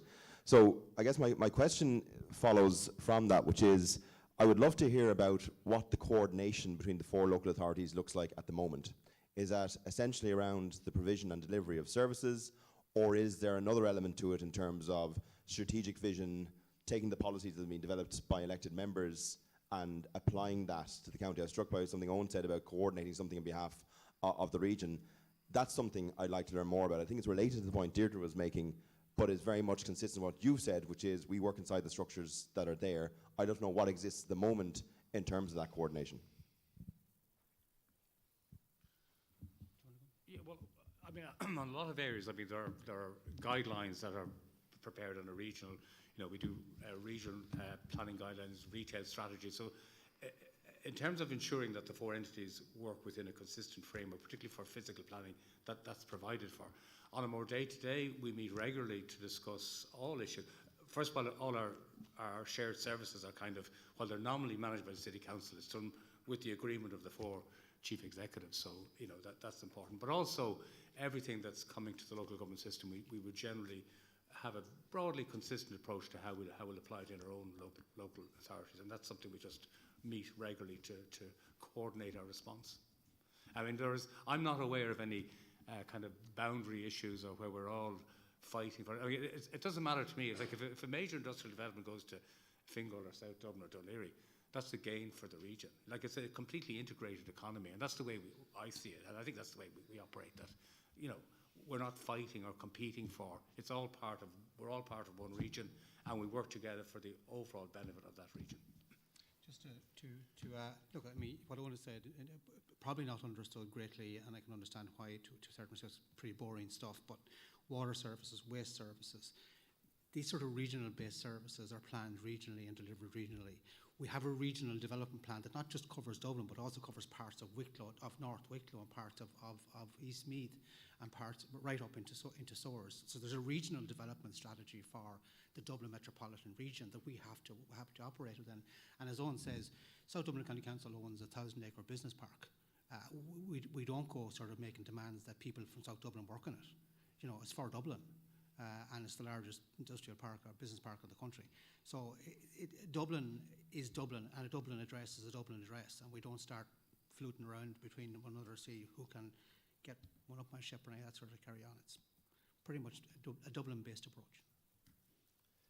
And I think as the newest chief executive, that sort of informal contact that we have really helps as well, because when we're looking at a housing issue, for instance, for the supply of social and affordable housing, it's the same issues we have around leasing, around construction, cost inflation, around PPPs. So we meet on a regular basis to discuss the issues and plan it out. There's an issue right now with emergency accommodation for Ukrainians, that we have a coordinated approach between the 4 local authorities to deal with that as best we can. So that's sort of informal context, and you have it not just with housing, you have it with roads, with traffic, etc. And I think there's some very good informal networks between the 4 local authorities. Just to make the point, I suppose we're all going through our county development plan process at the moment, and I know there was a question earlier about it. But one of our key roles is to make sure that our own local plans and strategies are consistent with the regional needs, working through the plans from a national to a regional to a local level, and making sure there's consistency there so that the needs of the region can be met both in social and economic terms. Thanks for that. Really good discussion at the moment. So we're going to go to table 3, 11, 8, 4, and then 1. I am conscious that of our 7 guiding principles that we have equality of voice amongst the group.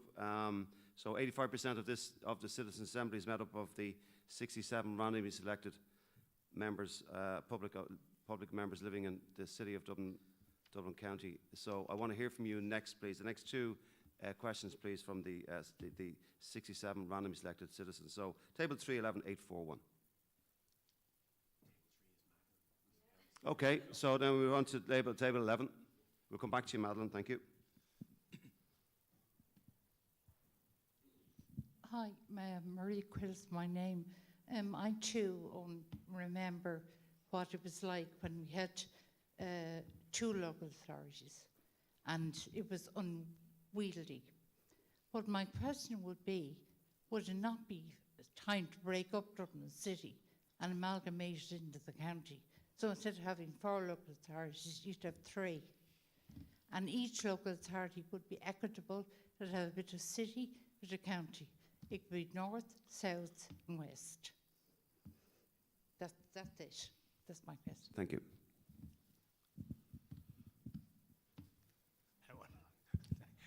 My answer to that is I don't agree with that, but there we are. We used to have 3. We had Dún Laoghaire, Dublin County Council and Dublin Corporation. And I just think 4 and the way it's done at the moment. I mean, okay, Dublin is still is bigger, but you know, at the rate of growth in Fingal and South Dublin, they'll deal with that over time. So.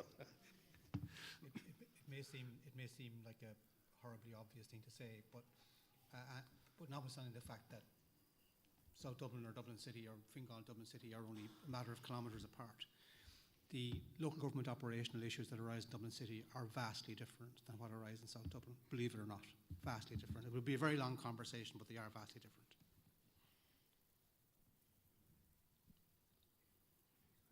Okay, thank you. On to question 8, please, and again from a 1 to 67 randomly selected citizens. That's Lorraine, is it? Okay, so we need to go on. We'll go back to you, Lorraine. On to table 4, please.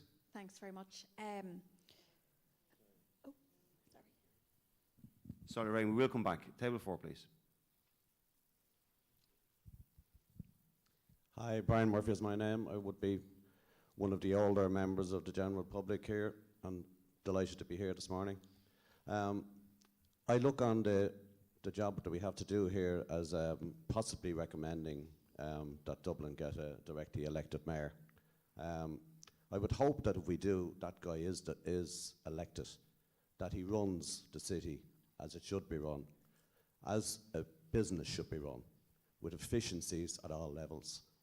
And if I couldn't, or that business couldn't provide those services, then they would outsource it to an efficient company. That's one issue. The other issue is budgets, and it applies to the councils, it also applies to government departments, where the budget at the end of the year is decided based on what had happened spent the previous year. And as the year goes on, when that money is not being spent, it is, in my opinion, frittered away so that they hold on to the same level of money the following year. I think this is totally inefficient. On the question of the efficiencies of people right down the line, in the earlier film, a lady mentioned the local council guys, sure, their job is guaranteed whether they work or not. I'll give you one little example. I moved into an area here about 5 minutes away from here in Concealy about 5 years ago. There was a dead tree in the grass verge outside my house. I made 6 phone calls to Fingal County Council. I got 5 replies to say that it would be done the following week, following month, and then eventually, after 2.5 years, 5 guys arrived to plant a tree no bigger than that camera there. That's inefficient in the extreme. The guy next door to me has a tree outside his house which has been decided that it should come down. He parks a van outside this tree every day. He has moved it 17 times, expecting the local Fingal County Council to come and remove the tree. It hasn't happened. If this new Lord Mayor comes in, I would urge him, get rid of the slackers, make it more efficient at the bottom level, where the general public can see these people doing their job on the ground. And we won't go back to the old Dublin adage of 4 men looking into a hole, one of them breastfeeding a shovel. That sort of thing should be dead and gone in this day and age. Thank you.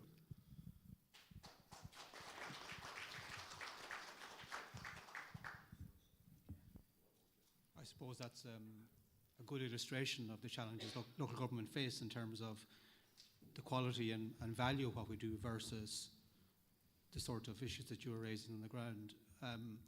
One of the challenges, I'm best part of 40 years in local government, and one of the challenges that I've encountered no matter where I've worked in my 10th organisation is the level of apathy among the general public, pardon me, sorry, in around the general local government action plan and what to do for the Brevard County.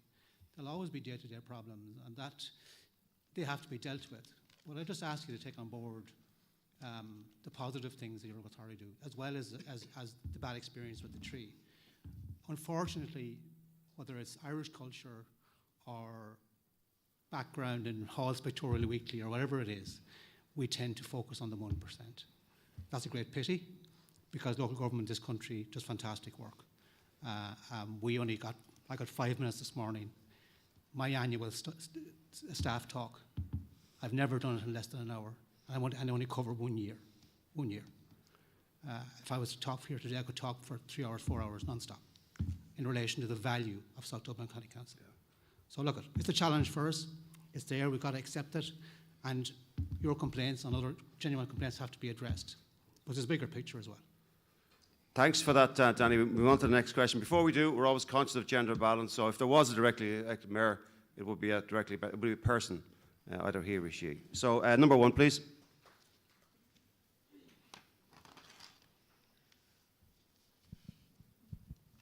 Hi, Stephen's my name. First, I'd like to thank you all for coming today, because it kind of speaks to my question to a certain degree. And I'd also like to say that I actually do think the councils do a lot of good work, and that I think there's a lot of good being done. I suppose my question goes to when things go wrong, or when there's room for improvements, and it kind of comes to accountability. And I just wondered if you could each speak to how appropriate you feel it is, the level of power that's invested in your roles in the executive and from central government. And I suppose I'm also looking at it from perspective of that in relation to how much can we as citizens expect change from our directly elected councillors when the power imbalance seems to lie within the councils more generally? Just because I'll go first, because it seems to be going this way. Just to understand that there was reference to this morning. We operate within a very rule-based, regulatory-based system. We do not override the decisions of council, but we cannot carry out an instruction that's effectively illegal. And that no local authority can undertake any action, any business that's illegal. We must act within a strict legal code. So therefore, it's very rule-based. We're probably one of the most overseen parts of the public service. So we have an external local government audit service. We have an internal audit committee made up of external members and internal members. We're the only sector in the country that reports to a specific body called NOAC, and we have 41 local performance indicators. That doesn't happen in education, in welfare, in policing, in prisons, and nothing. Okay? We're also subject to FOI, and we're subject to GDPR, and all of our meetings, all of our business is conducted in public. So therefore, this notion that local government isn't transparent is completely at odds with the legal framework we operate within the governance system we operate within, and within the public, open, transparent system in which we make decisions. It's a misnomer completely. My question more about accountability to the citizens. That all speaks to accountability. Everything I've just said speaks to accountability, because decisions get made in the public. All major decisions of council are made in open session at public meetings. Okay, thank you, Danny. I just need to move on now to other questions. Could I please ask the people posing the questions, keep them tacit, nice and on point. And again, from the chief executives, please keep your answers on point, please. I want one more citizen. Next is table 3. And then we go back to the councillors. So on table 3, was there any?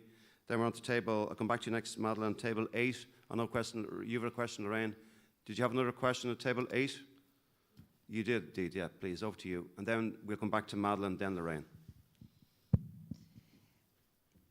So of the 4 councils, you say you don't compete, but if rates are such a large part of the funding, third of your funding comes from rates, is there ever competition with giving those permissions to larger businesses, maybe foreign direct investment, that want to come and base here in Dublin?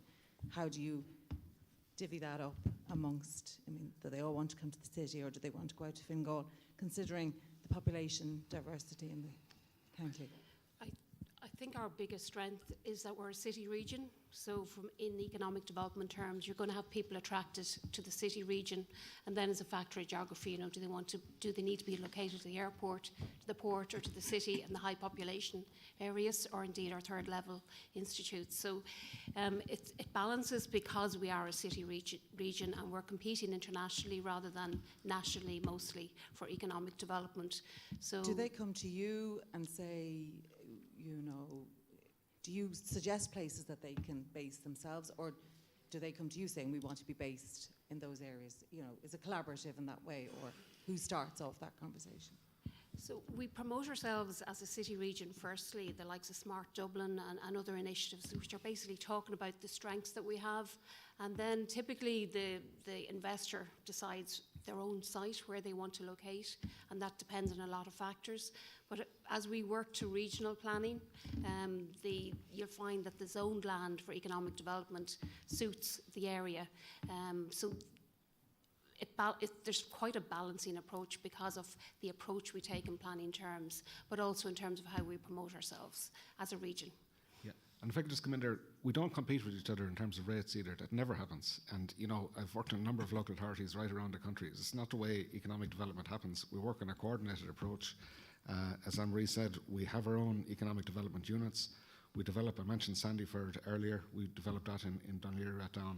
But when it comes to foreign direct investment and working with the IDA and Enterprise Ireland and their local enterprise office, you know, this thing about competing with each other for rates, it just doesn't happen. Thank you. We now move to Madeline, please, table 3. We have 10 minutes left. Again, please keep the questions and the answers on point. Thank you. Madeline, then Lorraine, then table 9 and 2. Thanks, Madeline Johansson, South Dublin County Councillor. So we've been asked to examine the strengths and weaknesses of local government, and we have heard over the last couple of days that councillors are in charge of the policy making of the local authorities. So I just have a question. This is primarily done through the strategic policy committees. However, my experience is that those meetings only take place once a quarter for an hour and a half and consist primarily of presentations by the staff of the council. And I'm just wondering if the chief executives think that this is adequate in terms of giving councillors the place to actually discuss policy in an adequate manner. So thanks. Well, the frequency of strategic policy committee meetings is really a matter for the members of the strategic policy committee. I know in the city they typically meet once a month. The housing SPC in the city meets twice a month, and I think it has a number of subcommittees. So that's really a matter for the members. I can't control the frequency of meetings.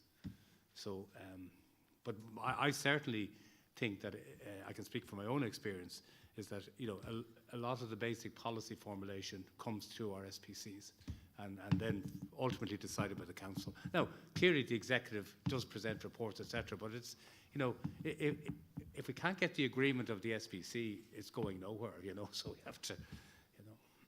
And I might say what's really important as well is for the sectoral reps to report back to their sectors and feed that into the SPC. Sometimes that doesn't work as good as it should, so maybe there's some training required there, and maybe there's something that could be done in terms of improving them by looking at the research capability of officials.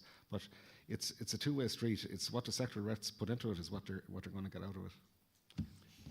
Thank you, Madeline. Now on to Lorraine, please. Table 8. So 8, 9, 2 and 10.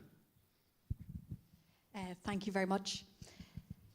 In terms of the structure of local government, are there areas where you believe it would be beneficial for local authorities to work more closely together? Like if the four of you had a blank piece of paper, you know, what are there areas where you new areas or new ways that you feel it would be beneficial for the four local authorities to work together? Thank you. Sorry, did you say new areas or existing areas? New. Yeah, well, look, I'm not sure if you've covered this already, but local government in Ireland has got one of the narrowest range of functions of any of our fellow Western democracies. And certainly, I'm sure we'd love to take on board additional powers in relation to police, in relation to transportation, in relation to welfare, in relation to early childhood education. There's a whole range of things that we would love to, and we have all discussed them over 30, 40, 50 years in this country. That hasn't happened, so, you know, I would strongly suggest you're pushing an open door in relation to taking on board additional services. But right now, despite countless reports over the last 30 years, and the academics can speak to those, it hasn't happened.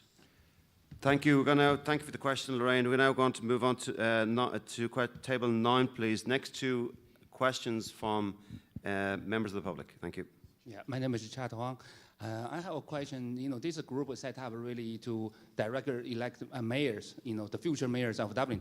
So we learned a lot yesterday about the local councillor and with a local chief executive, the working relationship. So in your opinion, what is the directly elected mayor should be the working relationship sitting, you know, above or between all three relations? So like a local county councillor, chief executive, and the new mayor. And then another part I love to hear, you know, from local county councillors. So what's involved regarding policy and decision making? What, in your opinion, you know, should be surrounding to the new mayor, and what should be kept in the local county council? Thank you.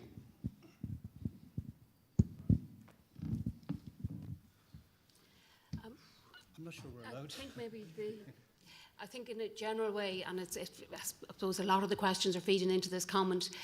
What we're talking about here is how to make Dublin a better place, how to make our counties a better place. And I know an example was given of an operational issue where there was a poor service.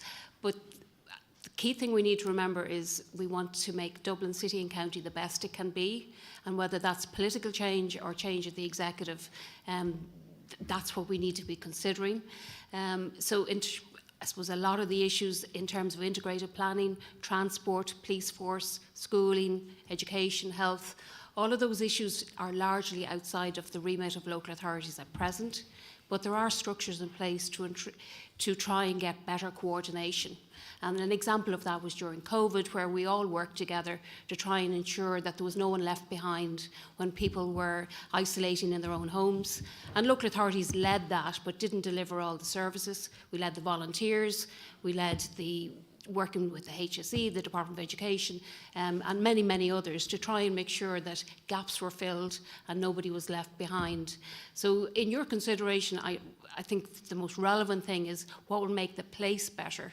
It's less about whether local authorities are seen as inefficient, was mentioned earlier, or the best that they can be, also mentioned.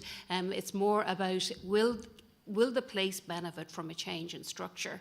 And one example I would give you in terms of powers coming from national to local is in the area of active travel, where there has been quite a change at government level in the last couple of years, where we're now, all of us, working to deliver more active travel in our counties, funded by government, but where we have control over what projects get priority.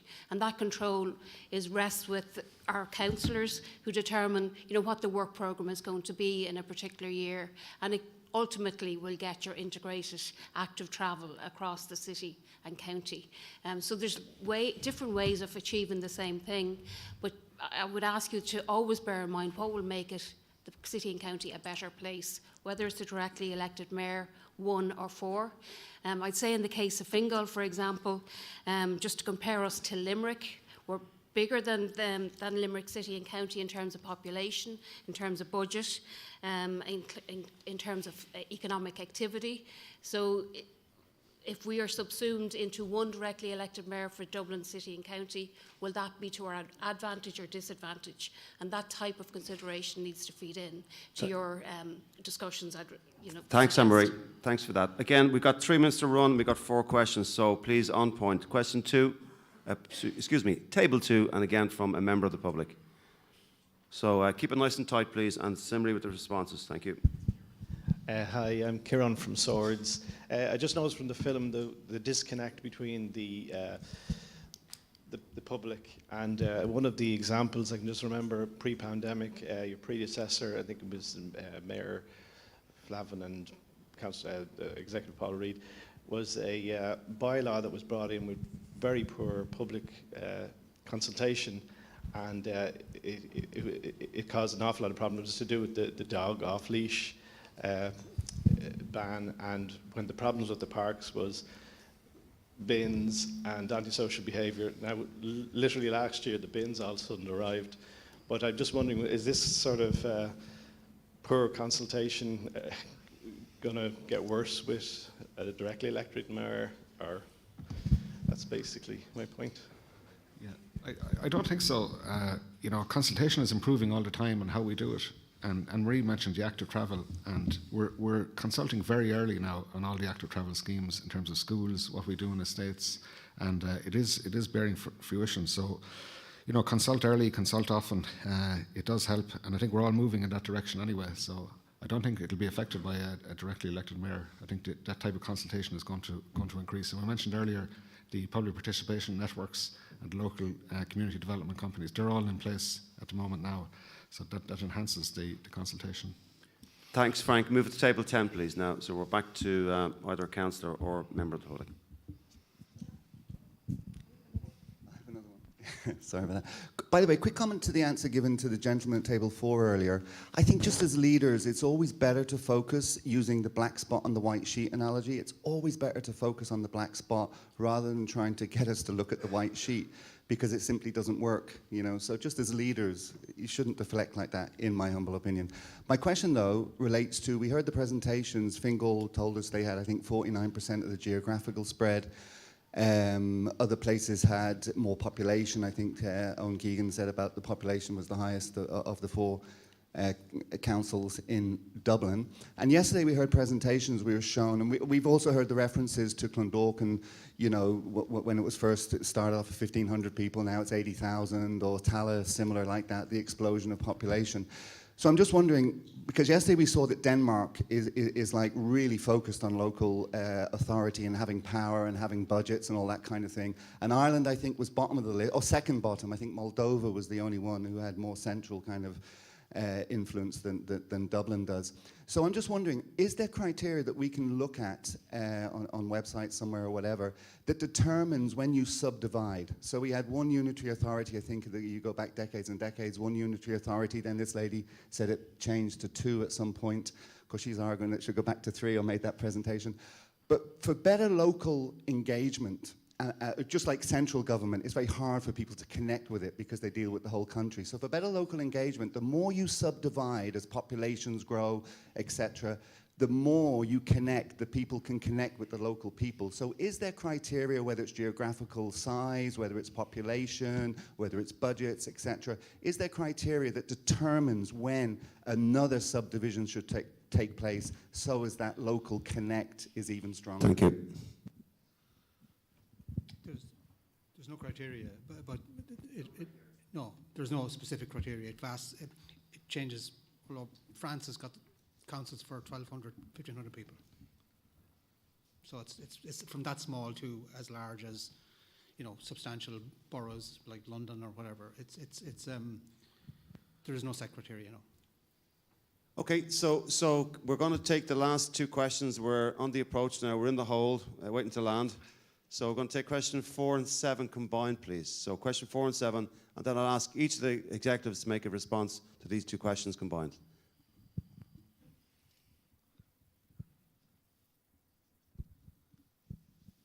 Hi, John Walsh, I'm a Fingal councillor. Just to thank the chief executives for the presentations. One quick question which follows up on Lorraine's, I think. We've talked a lot about the relatively limited powers of local government in Ireland. Would you see any particular areas where there's scope for powers or functions to be transferred from national to local level, or functions that could be more usefully or easily conducted at local level, if you were to pick 1 or 2 areas? Really good question, John. Do we have a question from table 7? And that's we'll combine both of them. Thank you.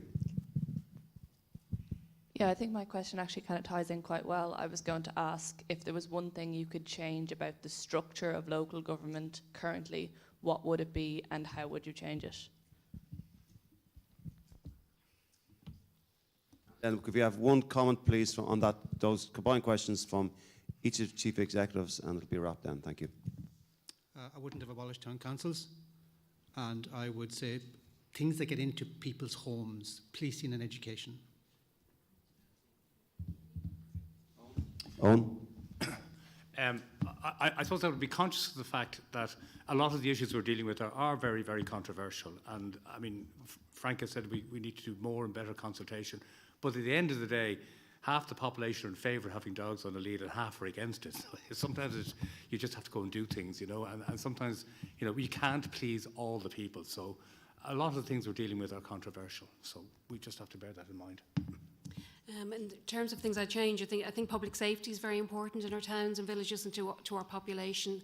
Quality of life, what people see when they walk outside their door, and the example of the tree was well made earlier. People need to like where they live and have the services that they need. So I suppose earlier and easier delivery of projects would be of help, because I think it frustrates all of us when they're too slow. And someone mentioned consultation earlier. You know, I think we need to move to getting projects on the ground, you know, as quickly as possible, and you know, within periods of months rather than years. Yeah, and I suppose it's been said already that compared to the rest of Europe, we have very little powers, particularly in relation to police, education and health. So I would say it should be looked at as part of this group. You know, there's elements in terms of local policing, there's elements of local healthcare, there's elements even of education in terms of the schools, provisional programme, etc., that local authorities could be very involved in and really make a difference. But also, you know, there's too much central control, I would say, also in terms of housing, waste management, transportation, planning, that a lot of that could be devolved, and it's within our sort of core functions. So that's something, again, I think this group should look at. Thank you. Okay, so that concludes our panel discussion with our chief executives of the 4 local authorities. I'd like to pay sincere thanks to our 4 chief executives, Danny, Owen, Anne-Marie and Frank. Thank you very much, and give them a big round of applause. Thank you.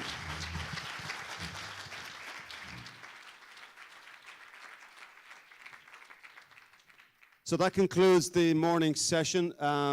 A couple of admin points where you need to all, for those of you who were here last night to check out, you need to complete your surveys. So we had a great result yesterday, 100% return rate. So let's aim for that target again. So we'll break now for coffee. We'll reconvene at 12 noon sharp. Thank you.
Bishop, please completing the surveys.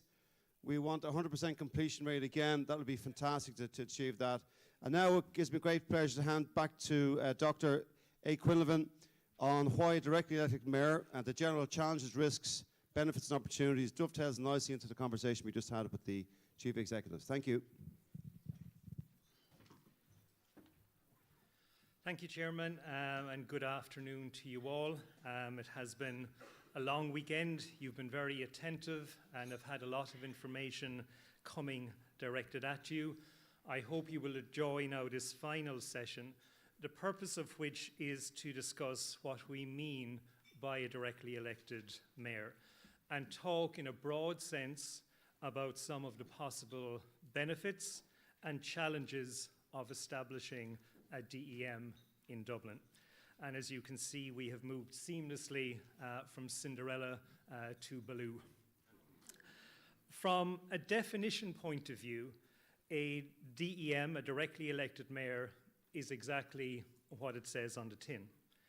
As we highlighted yesterday, the Lord Mayor of Dublin and the 3 county mayors are indirectly elected at present.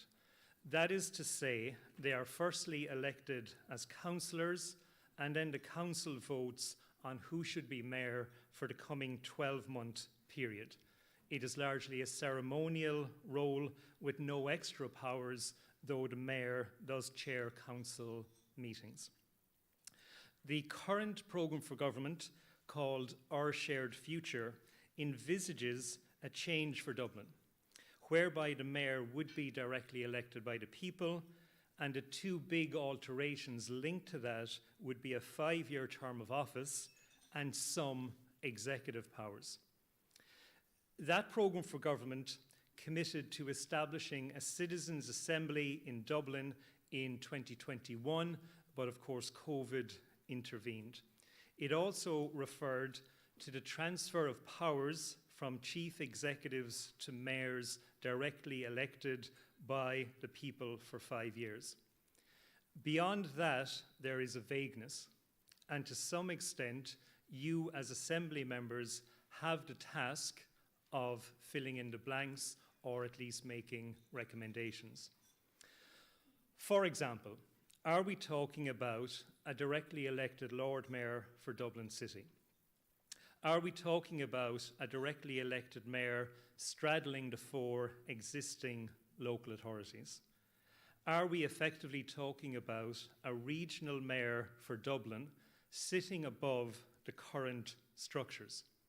In the same way as Sadiq Khan is the regional mayor of London, but underneath there are a myriad of borough councils with Vincent Keaveney serving currently as Lord Mayor of London.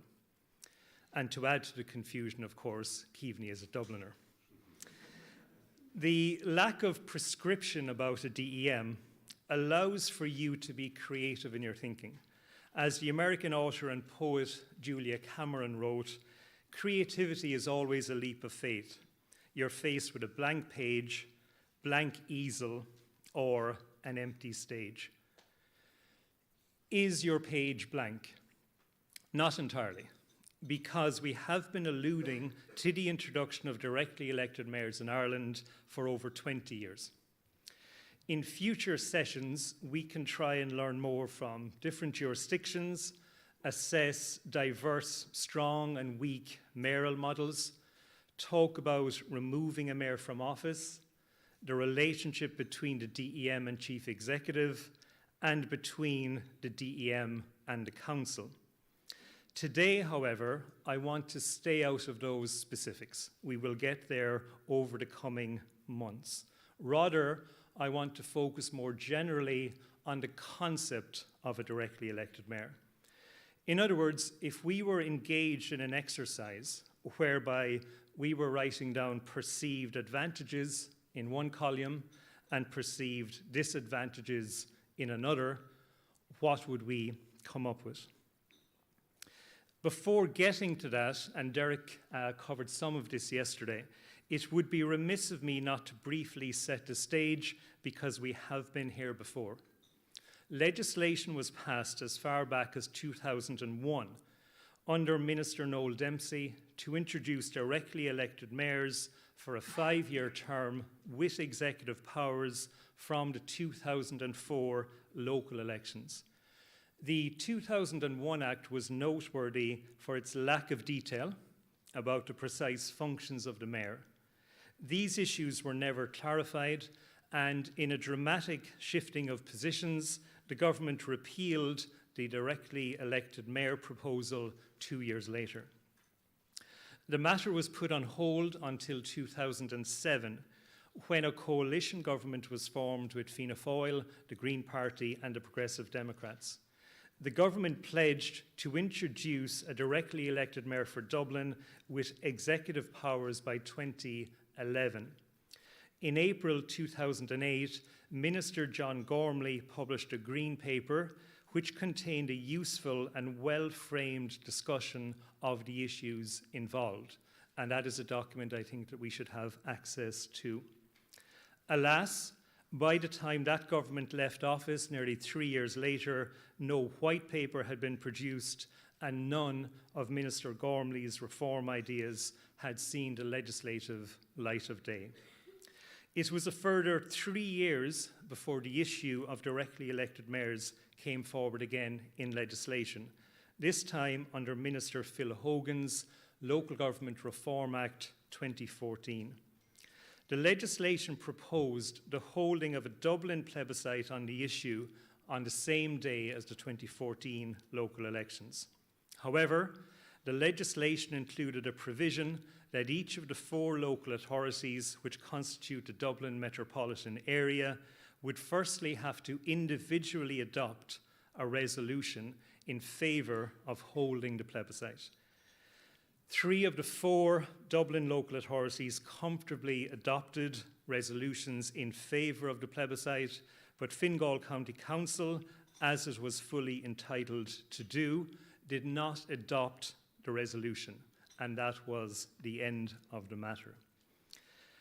That is until 2019, when it was announced that there would be local votes or plebiscites on the matter in Cork City, in Limerick and in Waterford, with Dublin to get an alternative arrangement, which was a citizens' assembly as an initial step. Limerick said yes by 52.4% to 47.6%, while Cork and Waterford narrowly said no.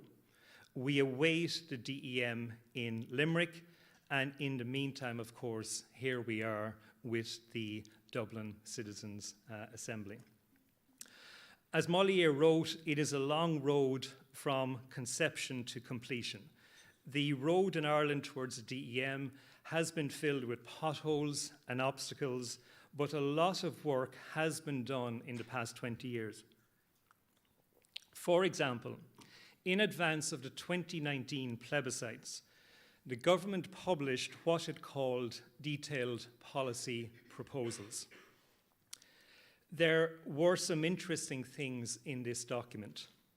It said, for example, the DEM will replace the chief executive as the person responsible for carrying into effect directions of the elected council. That is not to say that the chief executive would be entirely gone from the system. It also conceded, however, later in the same document, the splitting of executive functions between the DEM and chief executive could potentially lead to added complexity and possible confusion. The DEM was to have power over the budget unless 2/3 of the council voted against it. There were complex proposals for the recall or removal of the DEM, including citizen petitions and a plebiscite. The salary was revealed as $130,000 per annum, with the DEM allowed up to 5 staff. Predictably, all costs were to be met from the local authority's own resources. All of this stems from 2019, of course, and may or may not be relevant for our discussions. And forgive me, I have drifted into some detail here, but it is good to know what lies ahead of you.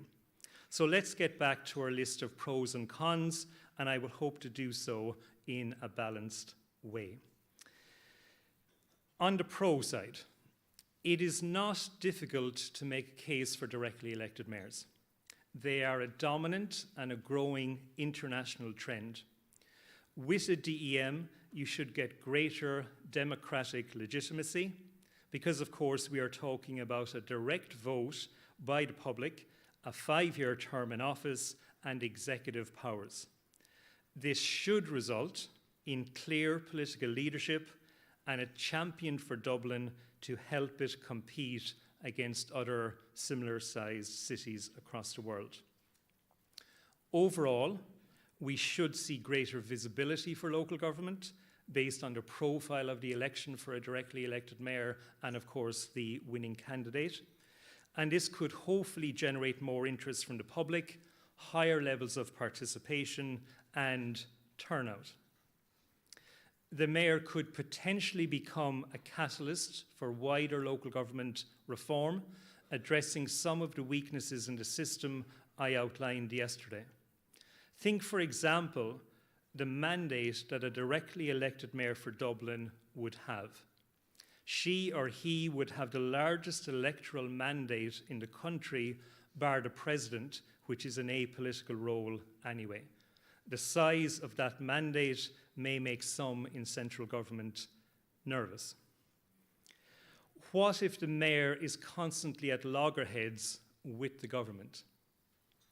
We saw this in the 1980s in London, with Ken Livingstone as mayor of the Greater London Council and Margaret Thatcher as Prime Minister. They spent their days shouting at each other across the River Thames. That is, until Thatcher grew tired of the aggravation and simply abolished the Greater London Council. And this can always happen in a highly centralised environment. Also with a DEM, we should see quicker and more decisive decision-making, which could bring benefits to communities, to citizens, and the business sector. So rather than having to reach political compromise with 63 councillors in Dublin City Hall, a mayor with power and clout could decisively seize the initiative. Equally, however, we cannot ignore the potential pitfalls and indeed challenges. We must not make the mistake of thinking that a directly elected mayor is a panacea. For example, I just highlighted speedier decision-making. That, of course, is great, but within a centralised system, will this just mean that the piece of paper or email will get to the Custom House and central government sooner, but will still be left there for a few months while the minister or senior civil servant makes a decision? Grafting a directly elected mayor onto the current system without any meaningful changes to local government responsibilities and financing may not make any appreciable difference. We need more than structural change. We need a change of mindset from central government as well. There is, of course, an argument also, I suppose, that the current system and the management model have served us well, and that despite lacking power, there is an enormous status attached to the historic office of Lord Mayor. Might there be a danger as well in putting too much power into the hands of one individual? Over 10 years ago, I interviewed a gentleman called Brian Stratton. He was the mayor of Schenectady in upstate New York. He made a very convincing case for electing a mayor with strong powers. He explained that he had inherited what he called a fiscal train wreck, but because he had such vast powers as a DEM, he was able to interact quickly and legitimately with businesses and citizens to turn the city of Schenectady around.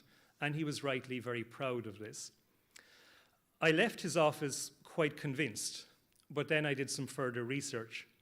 Stratton did indeed inherit a fiscal train wreck from his predecessor, a strong, directly elected mayor who had made a series of terrible decisions which bankrupt the city. It's a very simple conclusion to reach at this stage, but so much depends on the quality of person who is directly elected as mayor. As Lord Acton famously said, power corrupts, and absolute power corrupts absolutely. And then we have the Heingus effect.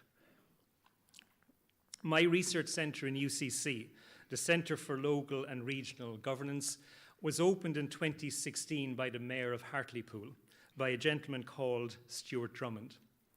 He was the first directly elected Mayor of Hartlepool and won as an independent candidate, greatly upsetting the establishment political parties. He ran as a joke, as Heingus the Monkey.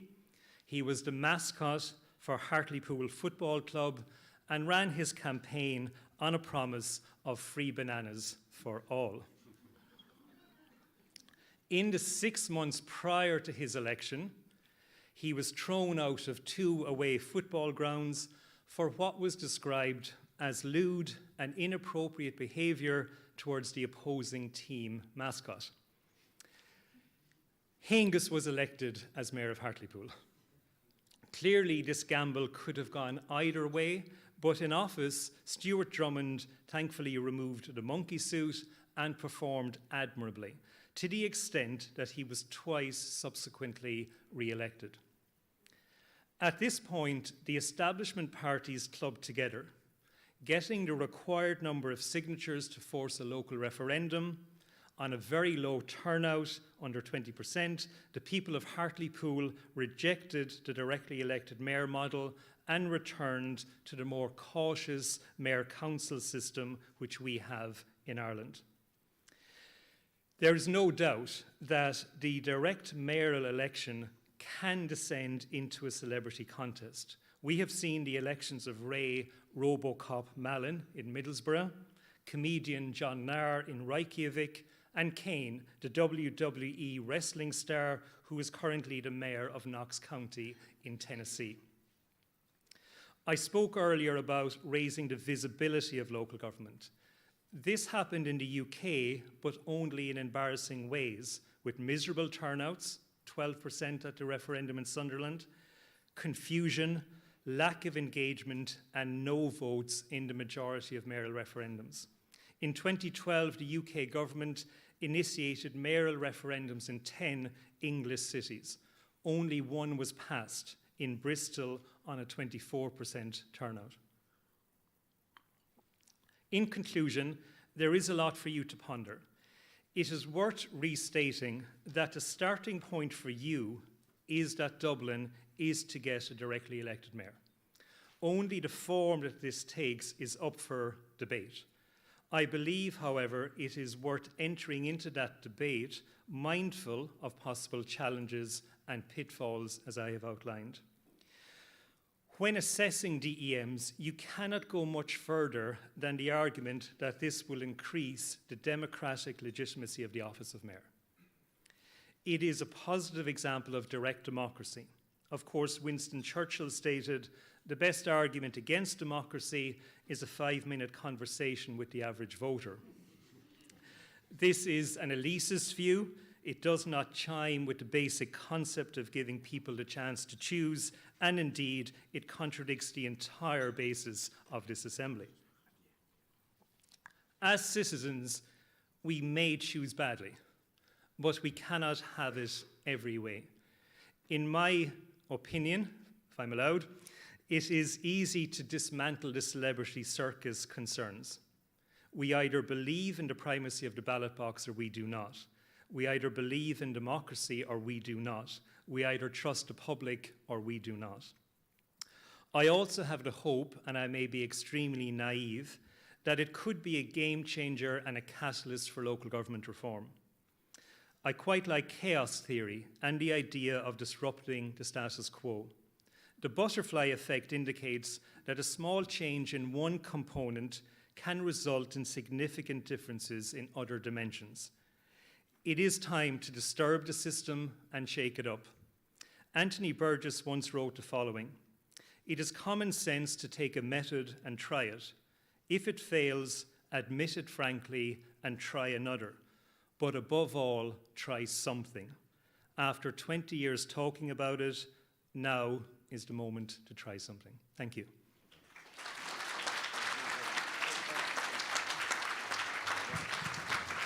Dr. Quillen, thank you so much for that informative and inspirational talk and presentation. Thank you so much. That's a really nice capstone presentation to this weekend's proceedings. I'll now hand over to facilitators. We're going to hack the clock, as they say, 12:55. We're going to draw this weekend to a conclusion. So you have just over half an hour now with your team. So over to the facilitators. Thank you.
So, good afternoon, everybody with us here in the Malahide Hotel, and to those who are joining us online, welcome back. We're now going to draw our weekend to a close. So before I do, I would just like to announce, and delighted to announce, the appointment of our steering group committee, and these the following individuals have kindly volunteered themselves to help us with the program over the coming weeks and months.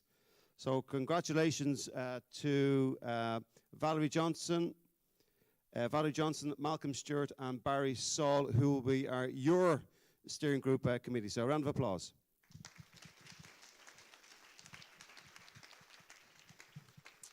So Valerie, Malcolm, and Barry will meet with myself, the chair, with Art, our secretary, general secretary, with the EAG, and we'll decide upon the program of events over the coming weeks and months, and we'll run through the steering group for sign off. Just some administration points. So we are going to email you out a number of documents. We're going to email you out all of the questions from your round table discussions, and indeed all of the answers, probably more importantly.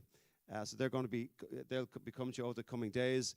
We're going to give you back your survey results. So Dr. Jane is with us, and we'll suit her, and we will look at those survey results and see, are there areas that we can improve upon. It's been an excellent week so far, but I'm sure there are areas where you would like to see improvement upon, building on the shoulders of those citizens' assemblies who have gone before us, and we've introduced a number of innovations for this program as well. So we'd like to see what those results will give us. We'll also email out to you the program for the next meeting, and please do email any ideas that you have to the Secretariat, or indeed to your steering group and anybody in the steering group, and we'll consider those for the next program. So please engage us with on that, and I'm sure that you'll be reflecting over the coming days as you speak to maybe your family, your friends, your colleagues in work about what went on this weekend and some ideas that you might have.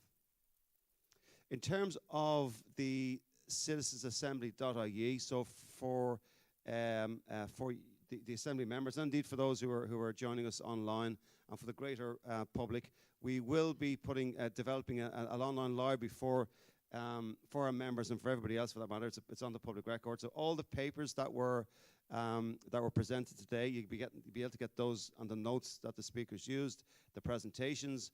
We'll have a recommended reading list, not only from our EAG, but from the Secretariat, and indeed any documents or books that you might come across, or online references. Please let us know, and we'll put those links up on the website. And again, we have a lot of questions on the Vox Pop film. Thanks to Tim and his team for doing that, and it landed really, really well. So we'll give you a link, and maybe put the relevant file up online as well for you to share with your friends and family. In terms of the next meeting dates, I just want to briefly speak about those for a moment. We're back here in 3 weeks' time. That'll go quite quick. Then we're back again later on in June. Yeah, excuse me. That's the slide. And then we've got 2 dates that we have there proposed. One is the 3rd of September. That's to be announced, that date. It's either the 3rd or the 10th of September. We meet for one day. We have a one-day meeting.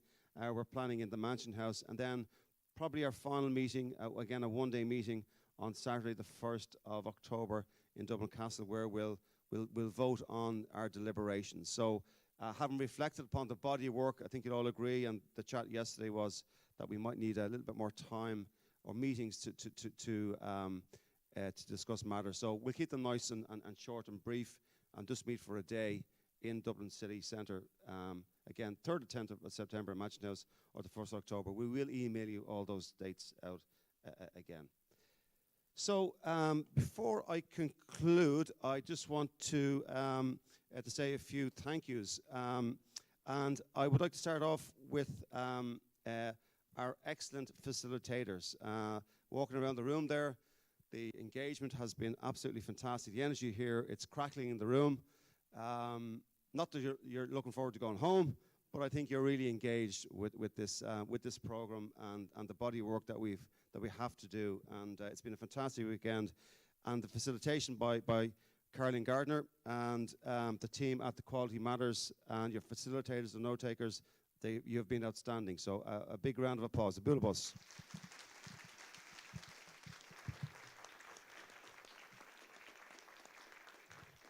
To Matthew Ryan and the team at the Grand Hotel, again, the hospitality, the catering, the care and attention, the detail has been fantastic. This has gone really smooth from a hotel perspective, so thanks to Matthew Ryan and the team.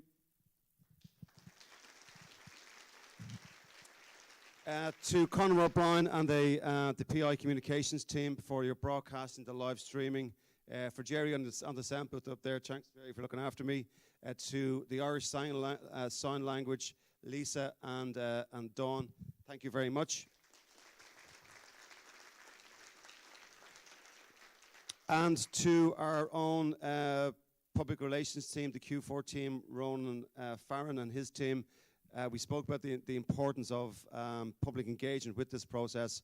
We're kind of bunkered away here in the Grand Malaho Hotel. We've got thousands of people joining us online. And there's a wider audience as well that Ronan is engaging with. And again, great to have RTE here again this morning, and that really needs to be acknowledged. So to Ronan Farron and your Q4 team, thank you very much. Tony Maxwell was here as well with the photographers yesterday, so thanks Tony for that. And finally then to our, to closer to home, to our expert advisory group, to your contribution, your academic view on things, your opinions of how you might see it work has been fantastic. We wanted the facts, we have got the facts. So to Jane, to Breed, to A, and to Owen, Gaurav Mila Margaret, and we look forward to seeing you again next in 3 weeks' time. Finally, to the Secretariat for everything they have done, the preparation. If you get the preparation right, normally the performance looked after itself. That's what you say to the Dublin guys, and certainly preparation from Art and his team, Cathal, Tim, Lorraine, Caroline, Deirdre, Denise has been exceptional. So, Gurmail Margaret. You'll be glad to know that's more or less it from me. But I just want to to close it out by saying that if we just reflect again on our purpose is to, as a Citizens' Assembly, to convene to consider the type of directly elected mayor and local government structures best suited for Dublin and to bring forward proposals in that regard. Well, the proposals were beginning to maybe form our thoughts and opinions, but we're a long way, I think, from getting there, and that's why we're adding on those 2 extra meetings in September and October to maybe close in on that. We certainly have, we're beginning to consider the type of directly elected mayor. We're beginning to understand the complexities of local government structures and what might best be suited. If we go back to my notes from the very first day, we spoke about 3 things that we would need to decide, and they're beginning to form now. Firstly, to try to articulate a vision for the sort of Dublin in which we want to visit, live, work and raise a family. We were going to look at international experience of directly elected mayors and system of government in similarly sized cities around the globe. That's in 3 weeks' time. And then we need to see what has to change to deliver on our dream for a new or different Dublin. And I think that is certainly emerging and growing now over the last 24 hours. Finally, to yourselves as our councillors, you've really contributed immensely to this process. Thanks for your patience with me earlier on. It was important, though, that we got a broad spectrum of views, and your views are valued and your thoughts are valued. But we also, I value very much as well the public participation in the room. Thanks for giving up your bank holiday weekend. For every success in life, there is a bit of a sacrifice to be paid. I wish you a pleasant remaining bank holiday weekend. I'm very proud to lead this group now. I have to say, you're an exceptional group of people. I do reflect on James Joyce when he wrote that famous quote about, "When I die, Dublin will be written on my heart." Well, I can certainly say that we have 67 Assembly members and 12 councillors. That will be the case. Good morning, Margaret. See you in 3 weeks' time.